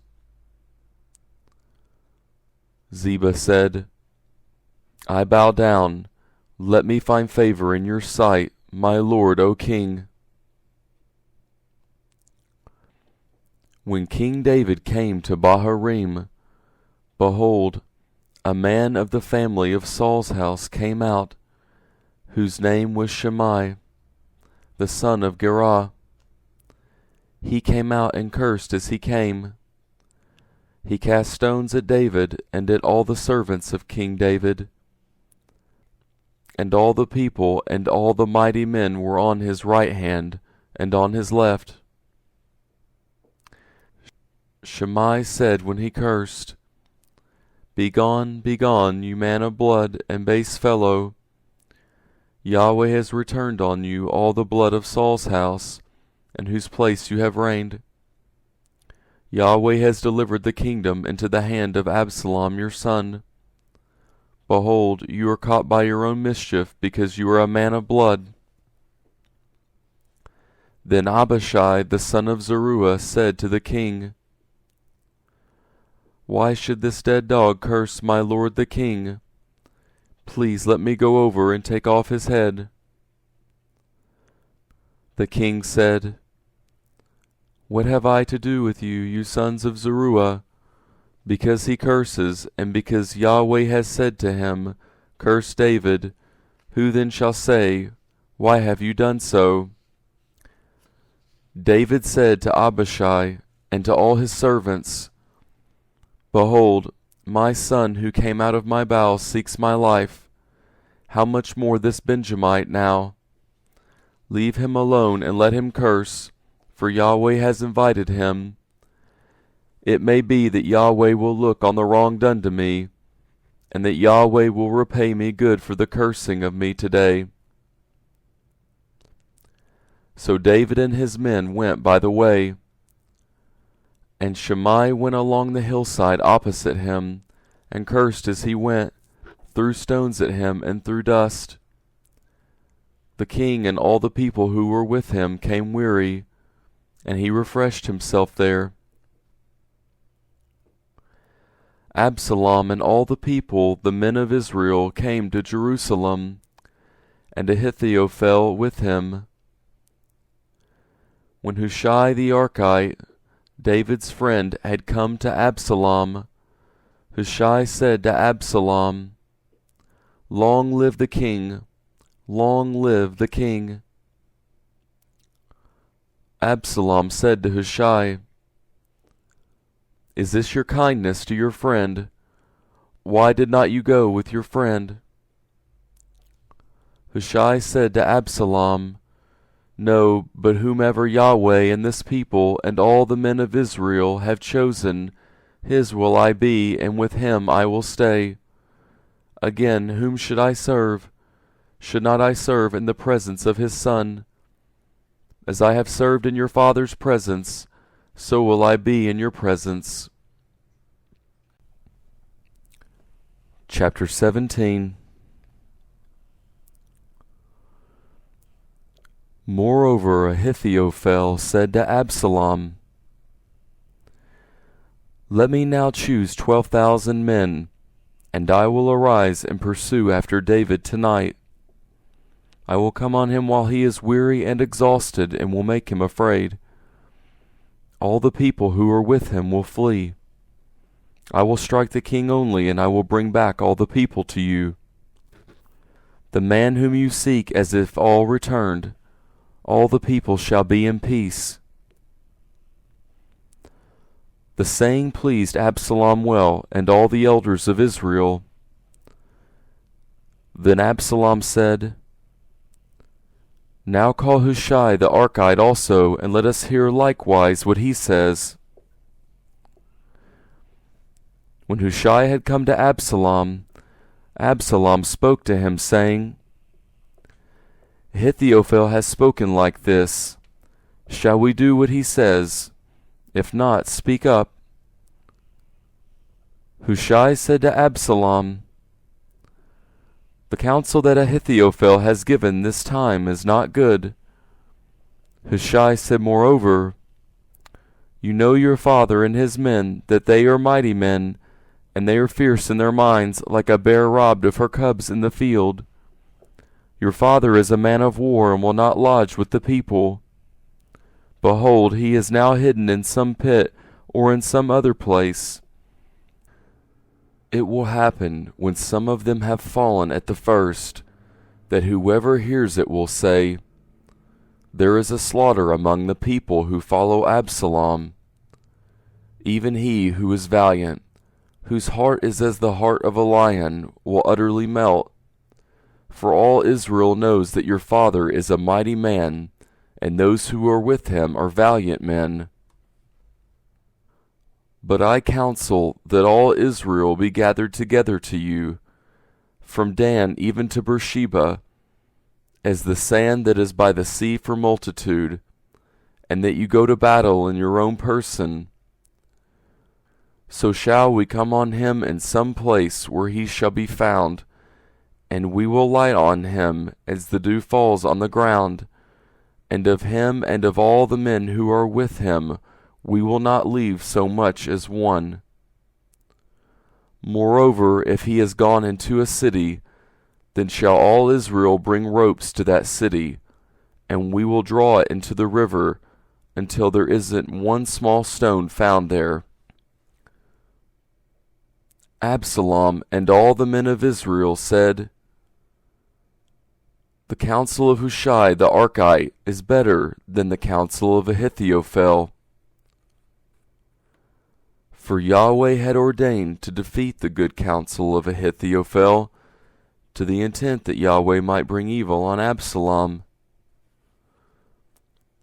Then Hushai said to Zadok and to Abiathar the priest, "Ahithophel counseled Absalom and the elders of Israel that way, and I have counseled this way. Now therefore send quickly and tell David, saying, Do not lodge tonight at the fords of the wilderness, but by all means pass over, lest the king be swallowed up and all the people who are with him." Now Jonathan and Ahimaaz were staying by Enrogel, and a female servant used to go and tell them, and they went and told King David, for they might not be seen to come into the city. But a boy saw them and told Absalom. Then they both went away quickly and came to the house of a man in Bahurim, who had a well in his court, and they went down there. The woman took and spread the covering over the well's mouth, and spread out bruised grain on it, and nothing was known. Absalom's servants came to the woman to the house, and they said, "Where are Ahimaaz and Jonathan?" The woman said to them, "They have gone over the brook of water." When they had sought and could not find them, they returned to Jerusalem. After they had departed, they came up out of the well, and went and told King David. And they said to David, "Arise and pass quickly over the water, for thus has Ahithophel counseled against you." Then David arose and all the people who were with him, and they passed over the Jordan. By the morning light there lacked not one of them who had not gone over the Jordan. When Ahithophel saw that his counsel was not followed, he saddled his donkey, arose, and went home to his city, and set his house in order, and hanged himself. And he died and was buried in the tomb of his father. Then David came to Mahanaim. Absalom passed over the Jordan, he and all the men of Israel with him. Absalom set Amasa over the army instead of Joab. Now Amasa was the son of a man whose name was Ithra the Israelite, who went in to Abigail the daughter of Nahash, sister to Zeruiah, Joab's mother. Israel and Absalom encamped in the land of Gilead. When David had come to Mahanaim, Shobi the son of Nahash of Rabbah of the children of Ammon, and Machir the son of Amiel of Lodabar, and Barzillai the Gileadite of Rogelim, brought beds, basins, earthen vessels, wheat, barley, meal, parched grain, beans, lentils, roasted grain, honey, butter, sheep, and cheese of the herd, for David and for the people who were with him, to eat. For they said, "The people are hungry and weary and thirsty in the wilderness." Chapter 18. David numbered the people who were with him, and set captains of thousands and captains of hundreds over them. David sent the people out, a third part under the hand of Joab, and a third part under the hand of Abishai the son of Zeruiah, Joab's brother, and a third part under the hand of Ittai the Gittite. The king said to the people, I will also surely go out with you myself. But the people said, You shall not go out, for if we flee away, they will not care for us, neither if half of us die will they care for us. But you are worth 10,000 of us. Therefore now it is better that you are ready to help us out of the city. The king said to them, I will do what seems best to you. The king stood beside the gate, and all the people went out by hundreds and by thousands. The king commanded Joab and Abishai and Ittai, saying, Deal gently for my sake with the young man, even with Absalom. All the people heard when the king commanded all the captains concerning Absalom. So the people went out into the field against Israel, and the battle was in the forest of Ephraim. The people of Israel were struck there before David's servants, and there was a great slaughter there that day of 20,000 men. For the battle was there spread over the surface of all the country, and the forest devoured more people that day than the sword devoured. Absalom happened to meet David's servants. Absalom was riding on his mule, and the mule went under the thick boughs of a great oak, and his head caught hold of the oak, and he was taken up between the sky and earth, and the mule that was under him went on. A certain man saw it and told Joab and said, Behold, I saw Absalom hanging in an oak. Joab said to the man who told him, Behold, you saw it, and why did not you strike him there to the ground? I would have given you 10 pieces of silver and a sash. The man said to Joab, Though I should receive 1,000 pieces of silver in my hand, I still would not stretch out my hand against the king's son, for in our hearing the king commanded you and Abishai and Ittai, saying, Beware that no one touch the young man Absalom. Otherwise, if I had dealt falsely against his life, and there is no matter hidden from the king, then you yourself would have set yourself against me.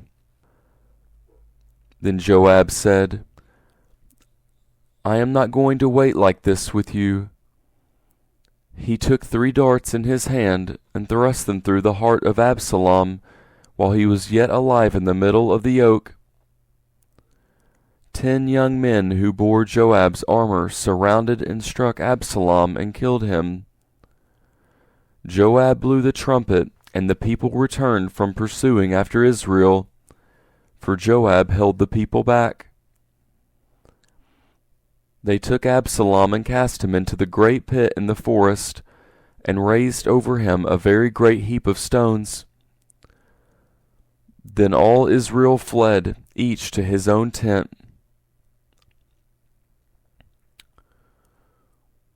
Now Absalom in his lifetime had taken and reared up for himself the pillar which is in the king's valley, for he said, I have no son to keep my name in memory. He called the pillar after his own name. It is called Absalom's monument to this day. Then Ahimaaz the son of Zadok said, Let me now run and carry the king news, how Yahweh has avenged him of his enemies. Joab said to him, You must not be the bearer of news today, but you must carry news another day. But today you must carry no news, because the king's son is dead. Then Joab said to the Cushite, Go, tell the king what you have seen. The Cushite bowed himself to Joab and ran. Then Ahimaaz the son of Zadok said yet again to Joab, But come what may, please let me also run after the Cushite. Joab said, Why do you want to run, my son, since that you will have no reward for the news? But come what may, he said, I will run. He said to him, Run. Then Ahimaaz ran by the way of the plain, and outran the Cushite. Now David was sitting between the two gates, and the watchman went up to the roof of the gate to the wall, and lifted up his eyes and looked, and behold, a man running alone. The watchman cried and told the king. The king said, If he is alone, there is news in his mouth. He came closer and closer. The watchman saw another man running, and the watchman called to the porter and said, Behold, a man running alone. The king said, He also brings news. The watchman said, I think the running of the first one is like the running of Ahimaaz the son of Zadok. The king said, He is a good man and comes with good news. Ahimaaz called and said to the king, All is well. He bowed himself before the king with his face to the earth and said, Blessed is Yahweh your God, who has delivered up the men who lifted up their hand against my lord the king. The king said, Is it well with the young man Absalom? Ahimaaz answered, When Joab sent the king's servant, even me your servant, I saw a great tumult, but I do not know what it was. The king said, Turn aside and stand here. He turned aside and stood still. Behold, the Cushite came. The Cushite said, News for my lord the king, for Yahweh has avenged you today of all those who rose up against you. The king said to the Cushite, Is it well with the young man Absalom?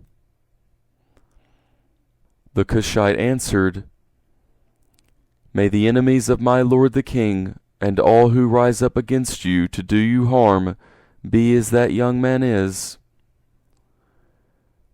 The king was much moved, and went up to the room over the gate and wept.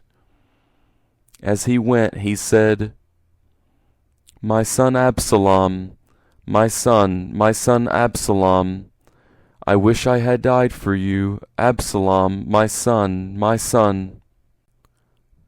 Chapter 19. Joab was told, Behold, the king weeps and mourns for Absalom. The victory that day was turned into mourning among all the people, for the people heard it said that day, The king grieves for his son. The people sneaked into the city that day, as people who are ashamed steal away when they flee in battle. The king covered his face, and the king cried with a loud voice, My son Absalom, Absalom, my son, my son.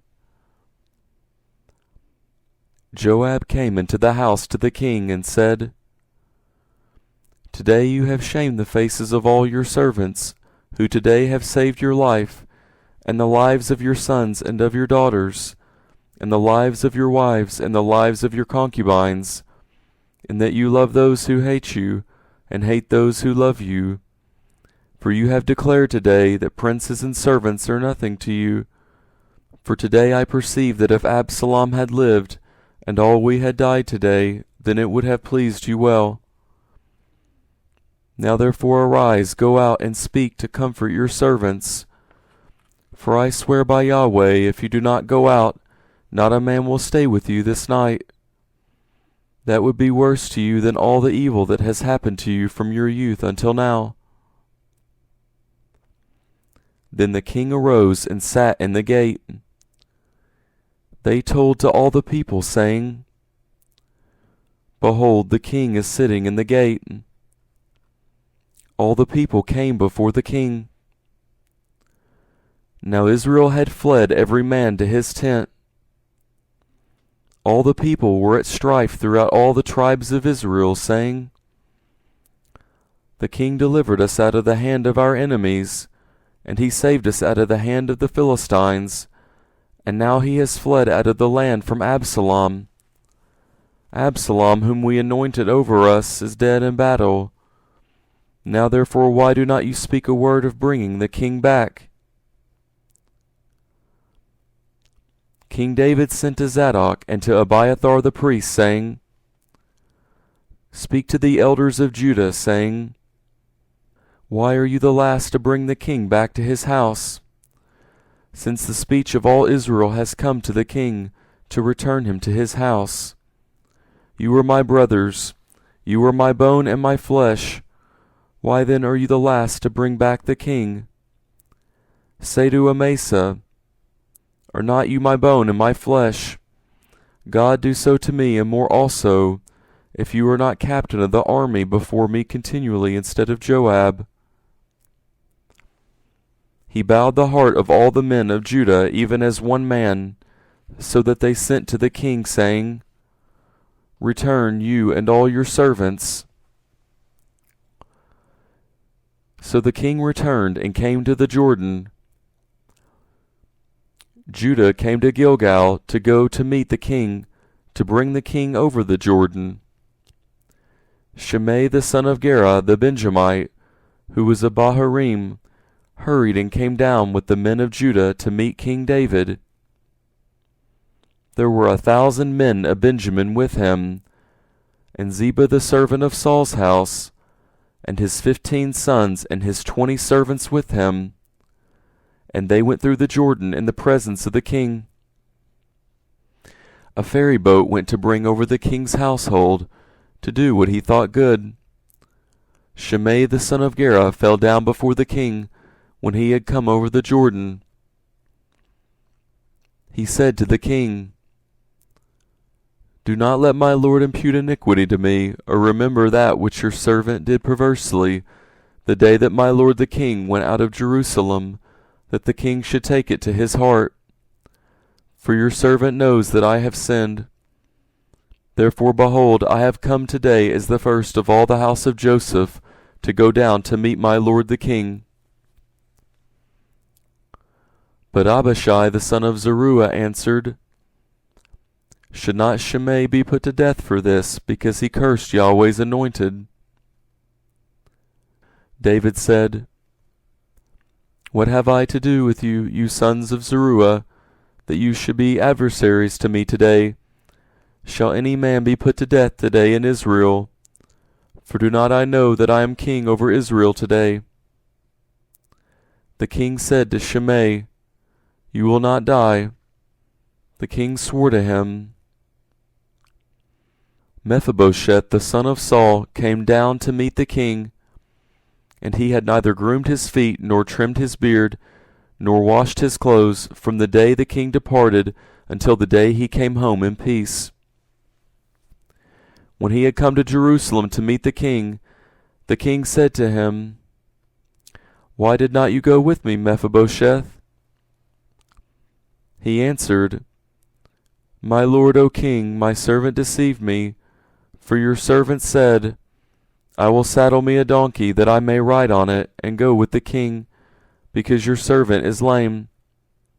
He has slandered your servant to my lord the king, but my lord the king is as an angel of God. Do therefore what is good in your eyes. For all my father's house were but dead men before my lord the king, yet you set your servant among those who ate at your own table. What right, therefore, have I yet that I should cry any more to the king? The king said to him, Why do you speak any more of your matters? I say, you and Ziba divide the land. Mephibosheth said to the king, Yes, let him take all, because my lord the king has come in peace to his own house. Barzillai the Gileadite came down from Rogelim, and he went over the Jordan with the king to conduct him over the Jordan. Now Barzillai was a very aged man, even 80 years old. He had provided the king with sustenance while he stayed at Mahanaim, for he was a very great man. The king said to Barzillai, "Come over with me, and I will sustain you with me in Jerusalem." Barzillai said to the king, "How many are the days of the years of my life that I should go up with the king to Jerusalem? I am 80 years old today. Can I discern between good and bad? Can your servant taste what I eat or what I drink? Can I hear the voice of singing men and singing women any more? Why then should your servant be a burden to my lord the king? Your servant would but just go over the Jordan with the king. Why should the king repay me with such a reward? Please let your servant turn back again, that I may die in my own city, by the grave of my father and my mother. But behold, your servant Chimham, let him go over with my lord the king, and do to him what shall seem good to you." The king answered, "Chimham shall go over with me, and I will do to him that which shall seem good to you. Whatever you request of me, that I will do for you." All the people went over the Jordan, and the king went over. Then the king kissed Barzillai and blessed him, and he returned to his own place. So the king went over to Gilgal, and Chimham went over with him. All the people of Judah brought the king over, and also half the people of Israel. Behold, all the men of Israel came to the king, and said to the king, "Why have our brothers the men of Judah stolen you away, and brought the king and his household over the Jordan, and all David's men with him?" All the men of Judah answered the men of Israel, "Because the king is a close relative to us. Why then are you angry about this matter? Have we eaten at all at the king's cost, or has he given us any gift?" The men of Israel answered the men of Judah and said, "We have 10 parts in the king, and we have also more claim to David than you. Why then did you despise us, that our advice should not be first had in bringing back our king?" The words of the men of Judah were fiercer than the words of the men of Israel. Chapter 20. There happened to be there a base fellow, whose name was Sheba, the son of Bichri, a Benjamite. And he blew the trumpet and said, "We have no portion in David, neither have we inheritance in the son of Jesse. Every man to his tents, Israel." So all the men of Israel went up from following David, and followed Sheba the son of Bichri. But the men of Judah joined with their king from the Jordan even to Jerusalem. David came to his house at Jerusalem, and the king took the 10 women his concubines, whom he had left to keep the house, and put them in custody, and provided them with sustenance, but did not go into them. So they were shut up to the day of their death, living in widowhood. Then the king said to Amasa, "Call me the men of Judah together within 3 days, and be here present." So Amasa went to call the men of Judah together, but he stayed longer than the set time which he had appointed him.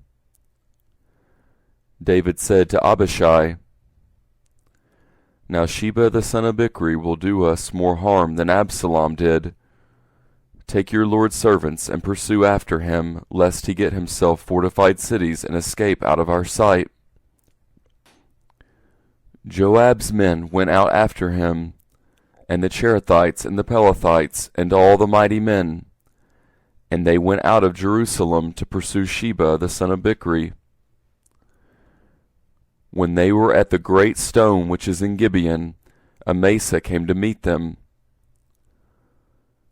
Joab was clothed in his apparel of war that he had put on, and on it was a sash with a sword fastened on his waist in its sheath, and as he went along it fell out.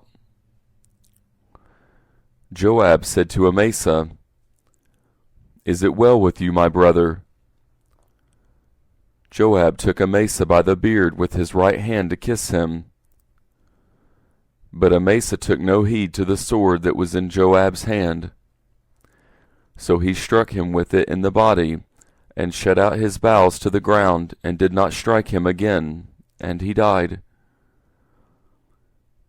Joab and Abishai his brother pursued Sheba the son of Bichri. One of Joab's young men stood by him and said, "He who favors Joab, and he who is for David, let him follow Joab."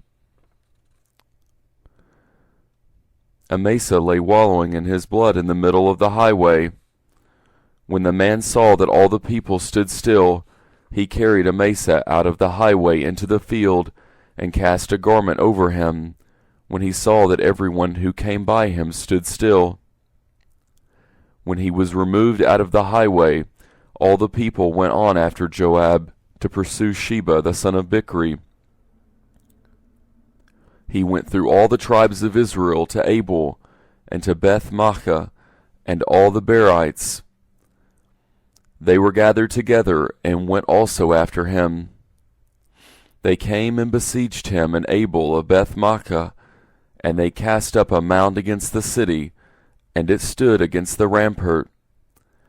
And all the people who were with Joab battered the wall to throw it down. Then a wise woman cried out of the city, "Hear, hear! Please say to Joab, 'Come near here, that I may speak with you.'" He came near to her, and the woman said, "Are you Joab?" He answered, "I am." Then she said to him, "Hear the words of your servant." He answered, "I am listening." Then she spoke, saying, "They used to say in old times, 'They shall surely ask counsel at Abel,' and so they settled a matter. I am among those who are peaceable and faithful in Israel.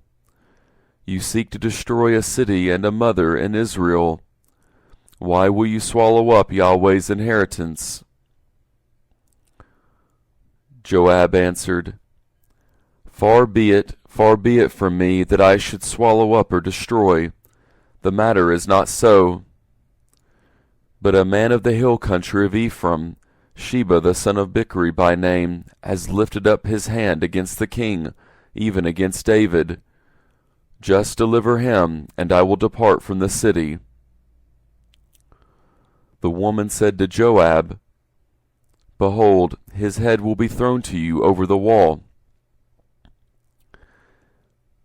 Then the woman went to all the people in her wisdom. They cut off the head of Sheba the son of Bichri, and threw it out to Joab.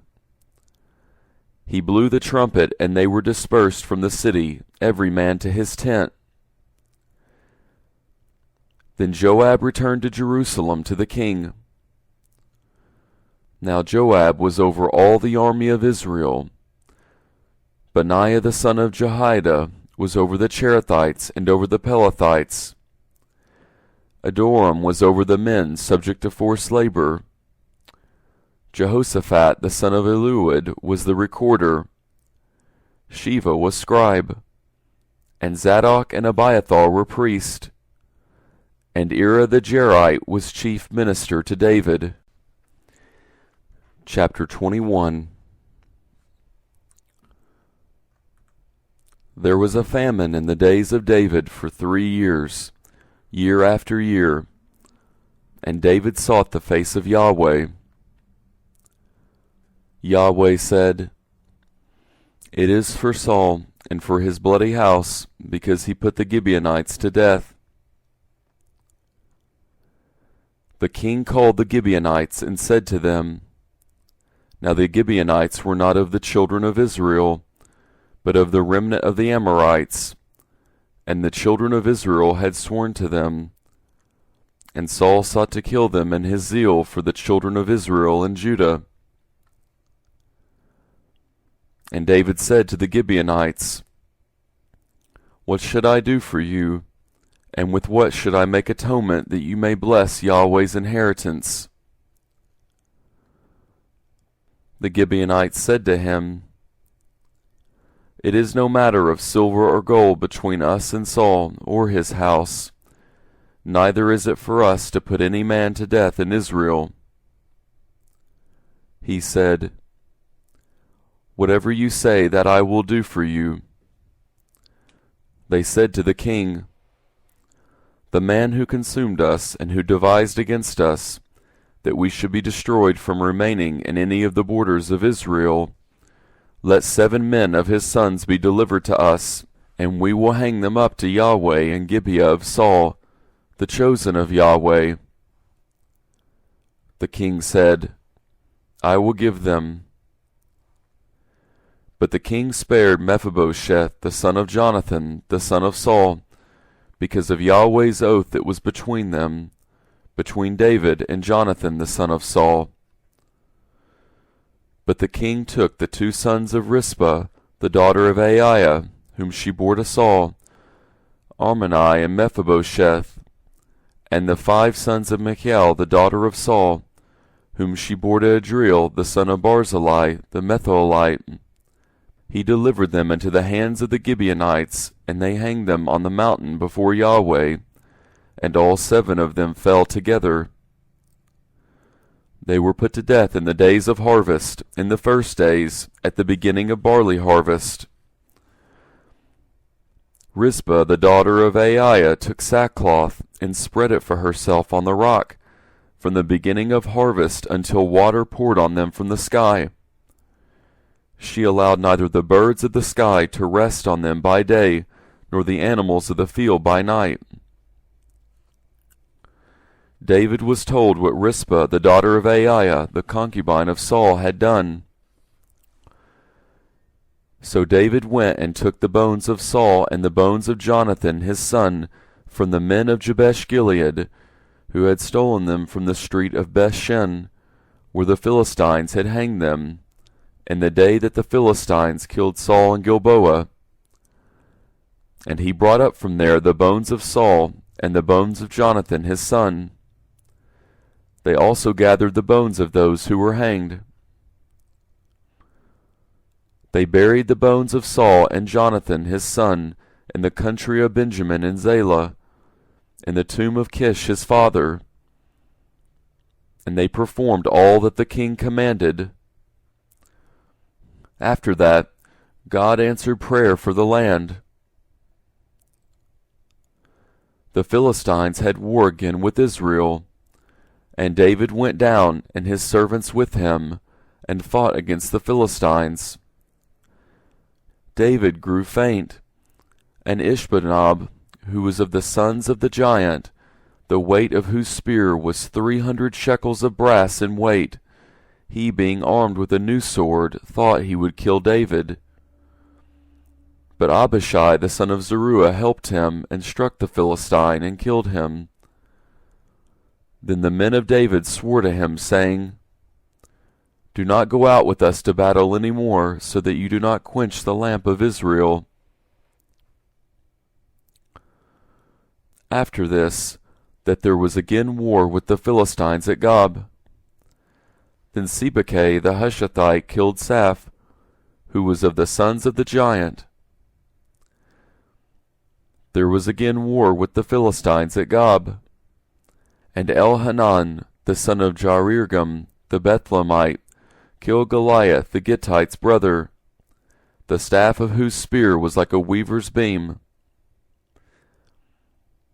There was again war at Gath, where there was a man of great stature, who had 6 fingers on every hand and 6 toes on every foot, 24 in number, and he also was born to the giant. When he defied Israel, Jonathan the son of Shimei, David's brother, killed him. These 4 were born to the giant in Gath, and they fell by the hand of David and by the hand of his servants. Chapter 22. David spoke to Yahweh the words of this song in the day that Yahweh delivered him out of the hand of all his enemies and out of the hand of Saul. And he said, Yahweh is my rock, my fortress, and my deliverer, even mine. God is my rock in whom I take refuge, my shield and the horn of my salvation, my high tower and my refuge. My Savior, you save me from violence.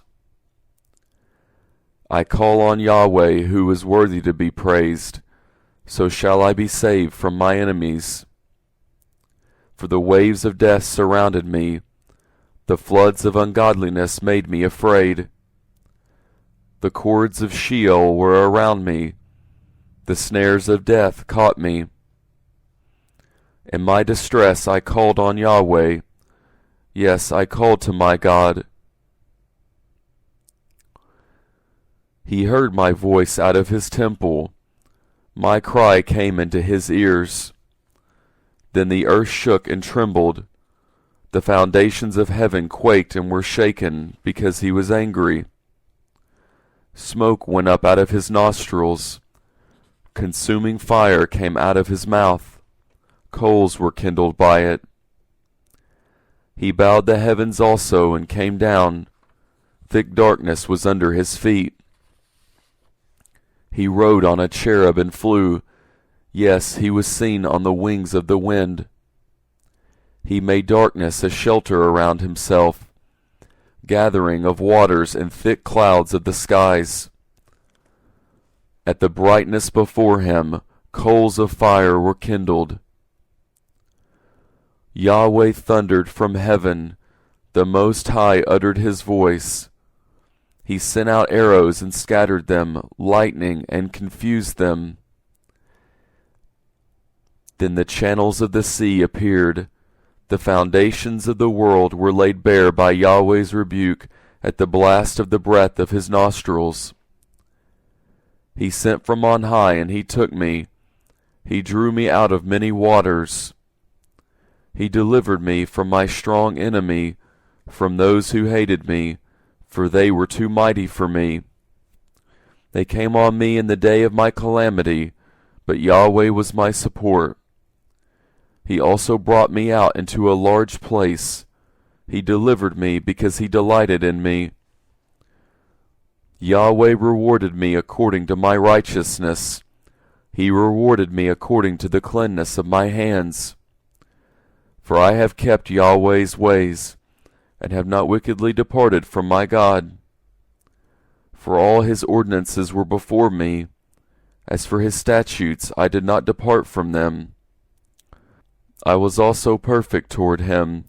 I kept myself from my iniquity. Therefore Yahweh has rewarded me according to my righteousness, according to my cleanness in his eyesight. With the merciful you will show yourself merciful. With the perfect man you will show yourself perfect. With the pure you will show yourself pure. With the crooked you will show yourself shrewd. You will save the afflicted people, but your eyes are on the haughty, that you may bring them down. For you are my lamp, Yahweh. Yahweh will light up my darkness. For by you I run against a troop. By my God I leap over a wall. As for God, his way is perfect.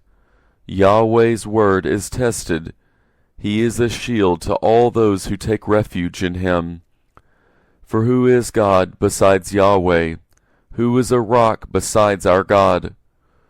God is my strong fortress. He makes my way perfect. He makes his feet like hinds' feet, and sets me on my high places. He teaches my hands to war, so that my arms bend a bow of brass. You have also given me the shield of your salvation. Your gentleness has made me great. You have enlarged my steps under me. My feet have not slipped. I have pursued my enemies and destroyed them. I did not turn again until they were consumed. I have consumed them and struck them through, so that they cannot arise. Yes, they have fallen under my feet. For you have armed me with strength for the battle. You have subdued under me those who rose up against me.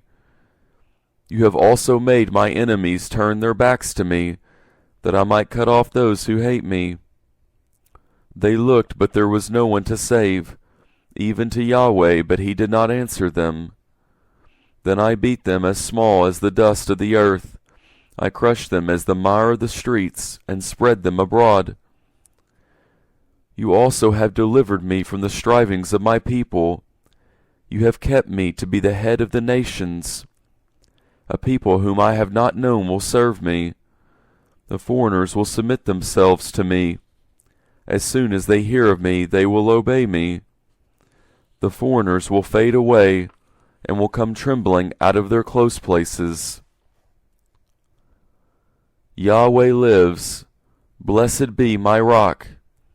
Exalted be God, the rock of my salvation, even the God who executes vengeance for me, who brings down peoples under me, who brings me away from my enemies. Yes, you lift me up above those who rise up against me. You deliver me from the violent man. Therefore I will give thanks to you, Yahweh, among the nations, and will sing praises to your name. He gives great deliverance to his king, and shows loving kindness to his anointed, to David and to his offspring forevermore. Chapter 23. Now these are the last words of David. David the son of Jesse says, the man who was raised on high says, the anointed of the God of Jacob, the sweet psalmist of Israel.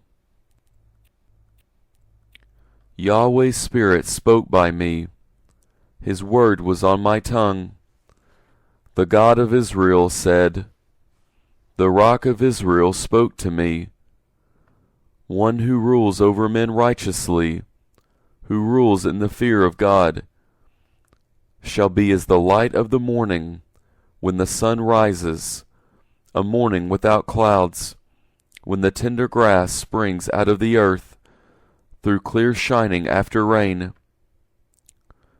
Most certainly my house is not so with God, yet he has made with me an everlasting covenant, ordered in all things and sure, for it is all my salvation and all my desire, although he does not make it grow. But all the ungodly will be as thorns to be thrust away, because they cannot be taken with the hand. But the man who touches them must be armed with iron and the staff of a spear. They will be utterly burned with fire in their place. These are the names of the mighty men whom David had: Josheb-Basabeth, a Tachamonite, chief of the captains.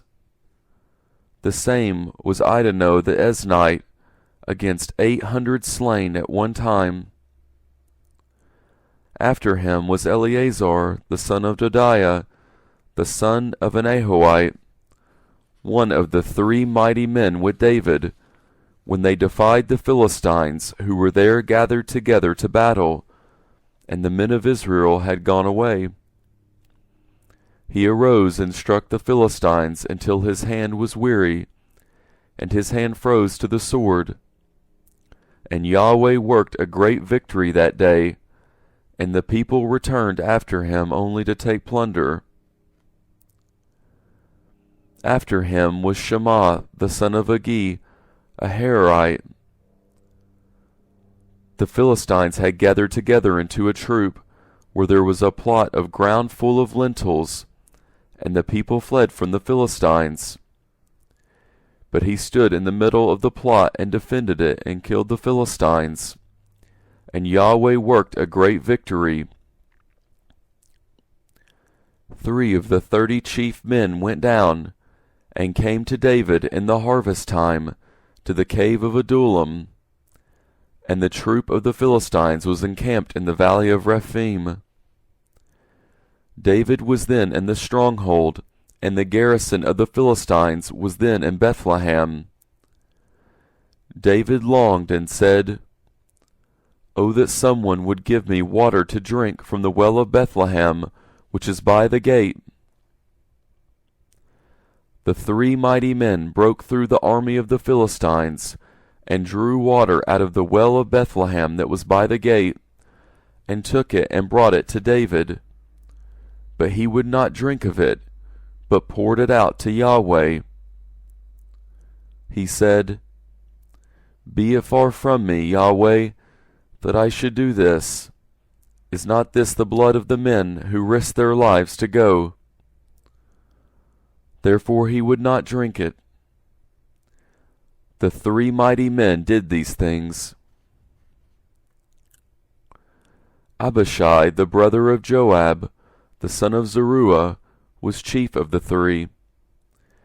He lifted up his spear against 300 and killed them, and had a name among the 3. Was not he most honorable of the 3? Therefore he was made their captain. However, he was not included as one of the 3. Banaya, the son of Jehoiada, the son of a valiant man of Kabzeel, who had done mighty deeds, killed the 2 sons of Ariel of Moab. He also went down and killed a lion in the middle of a pit in a time of snow. He killed a huge Egyptian, and the Egyptian had a spear in his hand. But he went down to him with a staff, and plucked the spear out of the Egyptian's hand, and killed him with his own spear. Banaya, the son of Jehoiada, did these things, and had a name among the 3 mighty men. He was more honorable than the 30, but he did not attain to the 3. David set him over his guard. Asahel, the brother of Joab, was one of the 30. Elhanan, the son of Dodo of Bethlehem. Shema the Harodite. Elika the Harodite. Helez the Paltite. Ira, the son of Akesh the Tekoite. Abiezer the Anathite. Mebunai the Hushathite. Zalman the Ahoite. Maharari the Netophathite. Heleb the son of Bana the Netophathite. Ittai the son of Rabbi of Gibeah of the children of Benjamin. Banaya a Pirathonite. Hiddai of the brooks of Gash. Abielabon the Erberathite. Asmapheth the Barhamite. Eliabah the Shalbanite.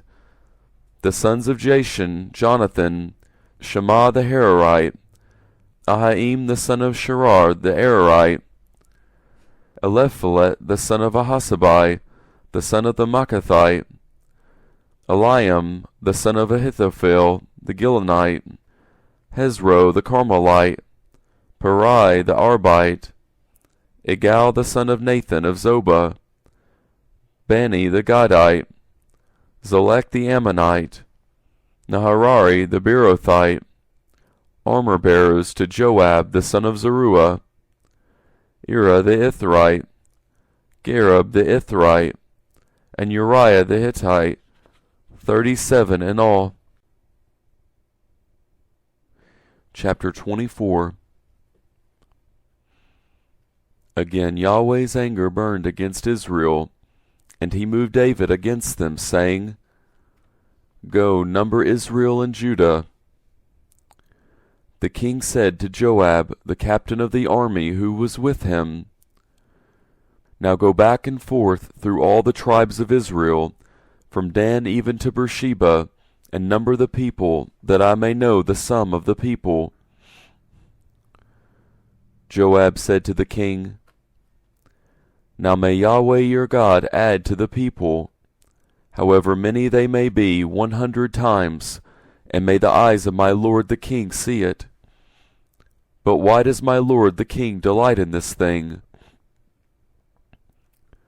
Notwithstanding, the king's word prevailed against Joab, and against the captains of the army. Joab and the captains of the army went out from the presence of the king to number the people of Israel.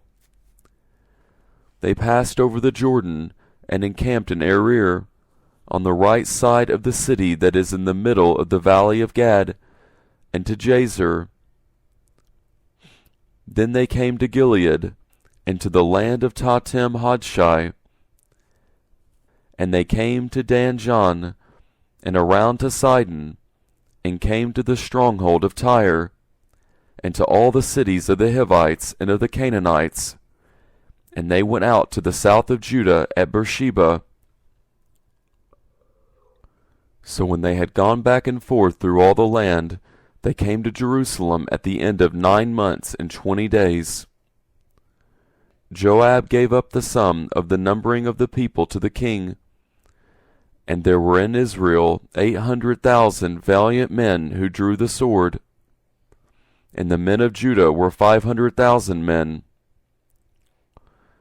David's heart struck him after he had numbered the people. David said to Yahweh, I have sinned greatly in that which I have done. But now, Yahweh, put away, I beg you, the iniquity of your servant, for I have done very foolishly. When David rose up in the morning, Yahweh's word came to the prophet Gad, David's seer, saying, Go and speak to David. Yahweh says, I offer you 3 things. Choose one of them, that I may do it to you. So Gad came to David, and told him, and said to him, Shall 7 years of famine come to you in your land? Or will you flee 3 months before your foes while they pursue you? Or shall there be 3 days' pestilence in your land? Now answer, and consider what answer I shall return to him who sent me. David said to Gad, I am in distress. Let us fall now into Yahweh's hand, for his mercies are great. Let me not fall into man's hand. So Yahweh sent a pestilence on Israel from the morning even to the appointed time. And 70,000 men died of the people from Dan even to Beersheba. When the angel stretched out his hand toward Jerusalem to destroy it, Yahweh relented of the disaster, and said to the angel who destroyed the people, It is enough. Now withdraw your hand. Yahweh's angel was by the threshing floor of Araunah the Jebusite. David spoke to Yahweh when he saw the angel who struck the people, and said, Behold, I have sinned, and I have done perversely. But these sheep, what have they done? Please let your hand be against me, and against my father's house. Gad came that day to David, and said to him, Go up, build an altar to Yahweh on the threshing floor of Araunah the Jebusite.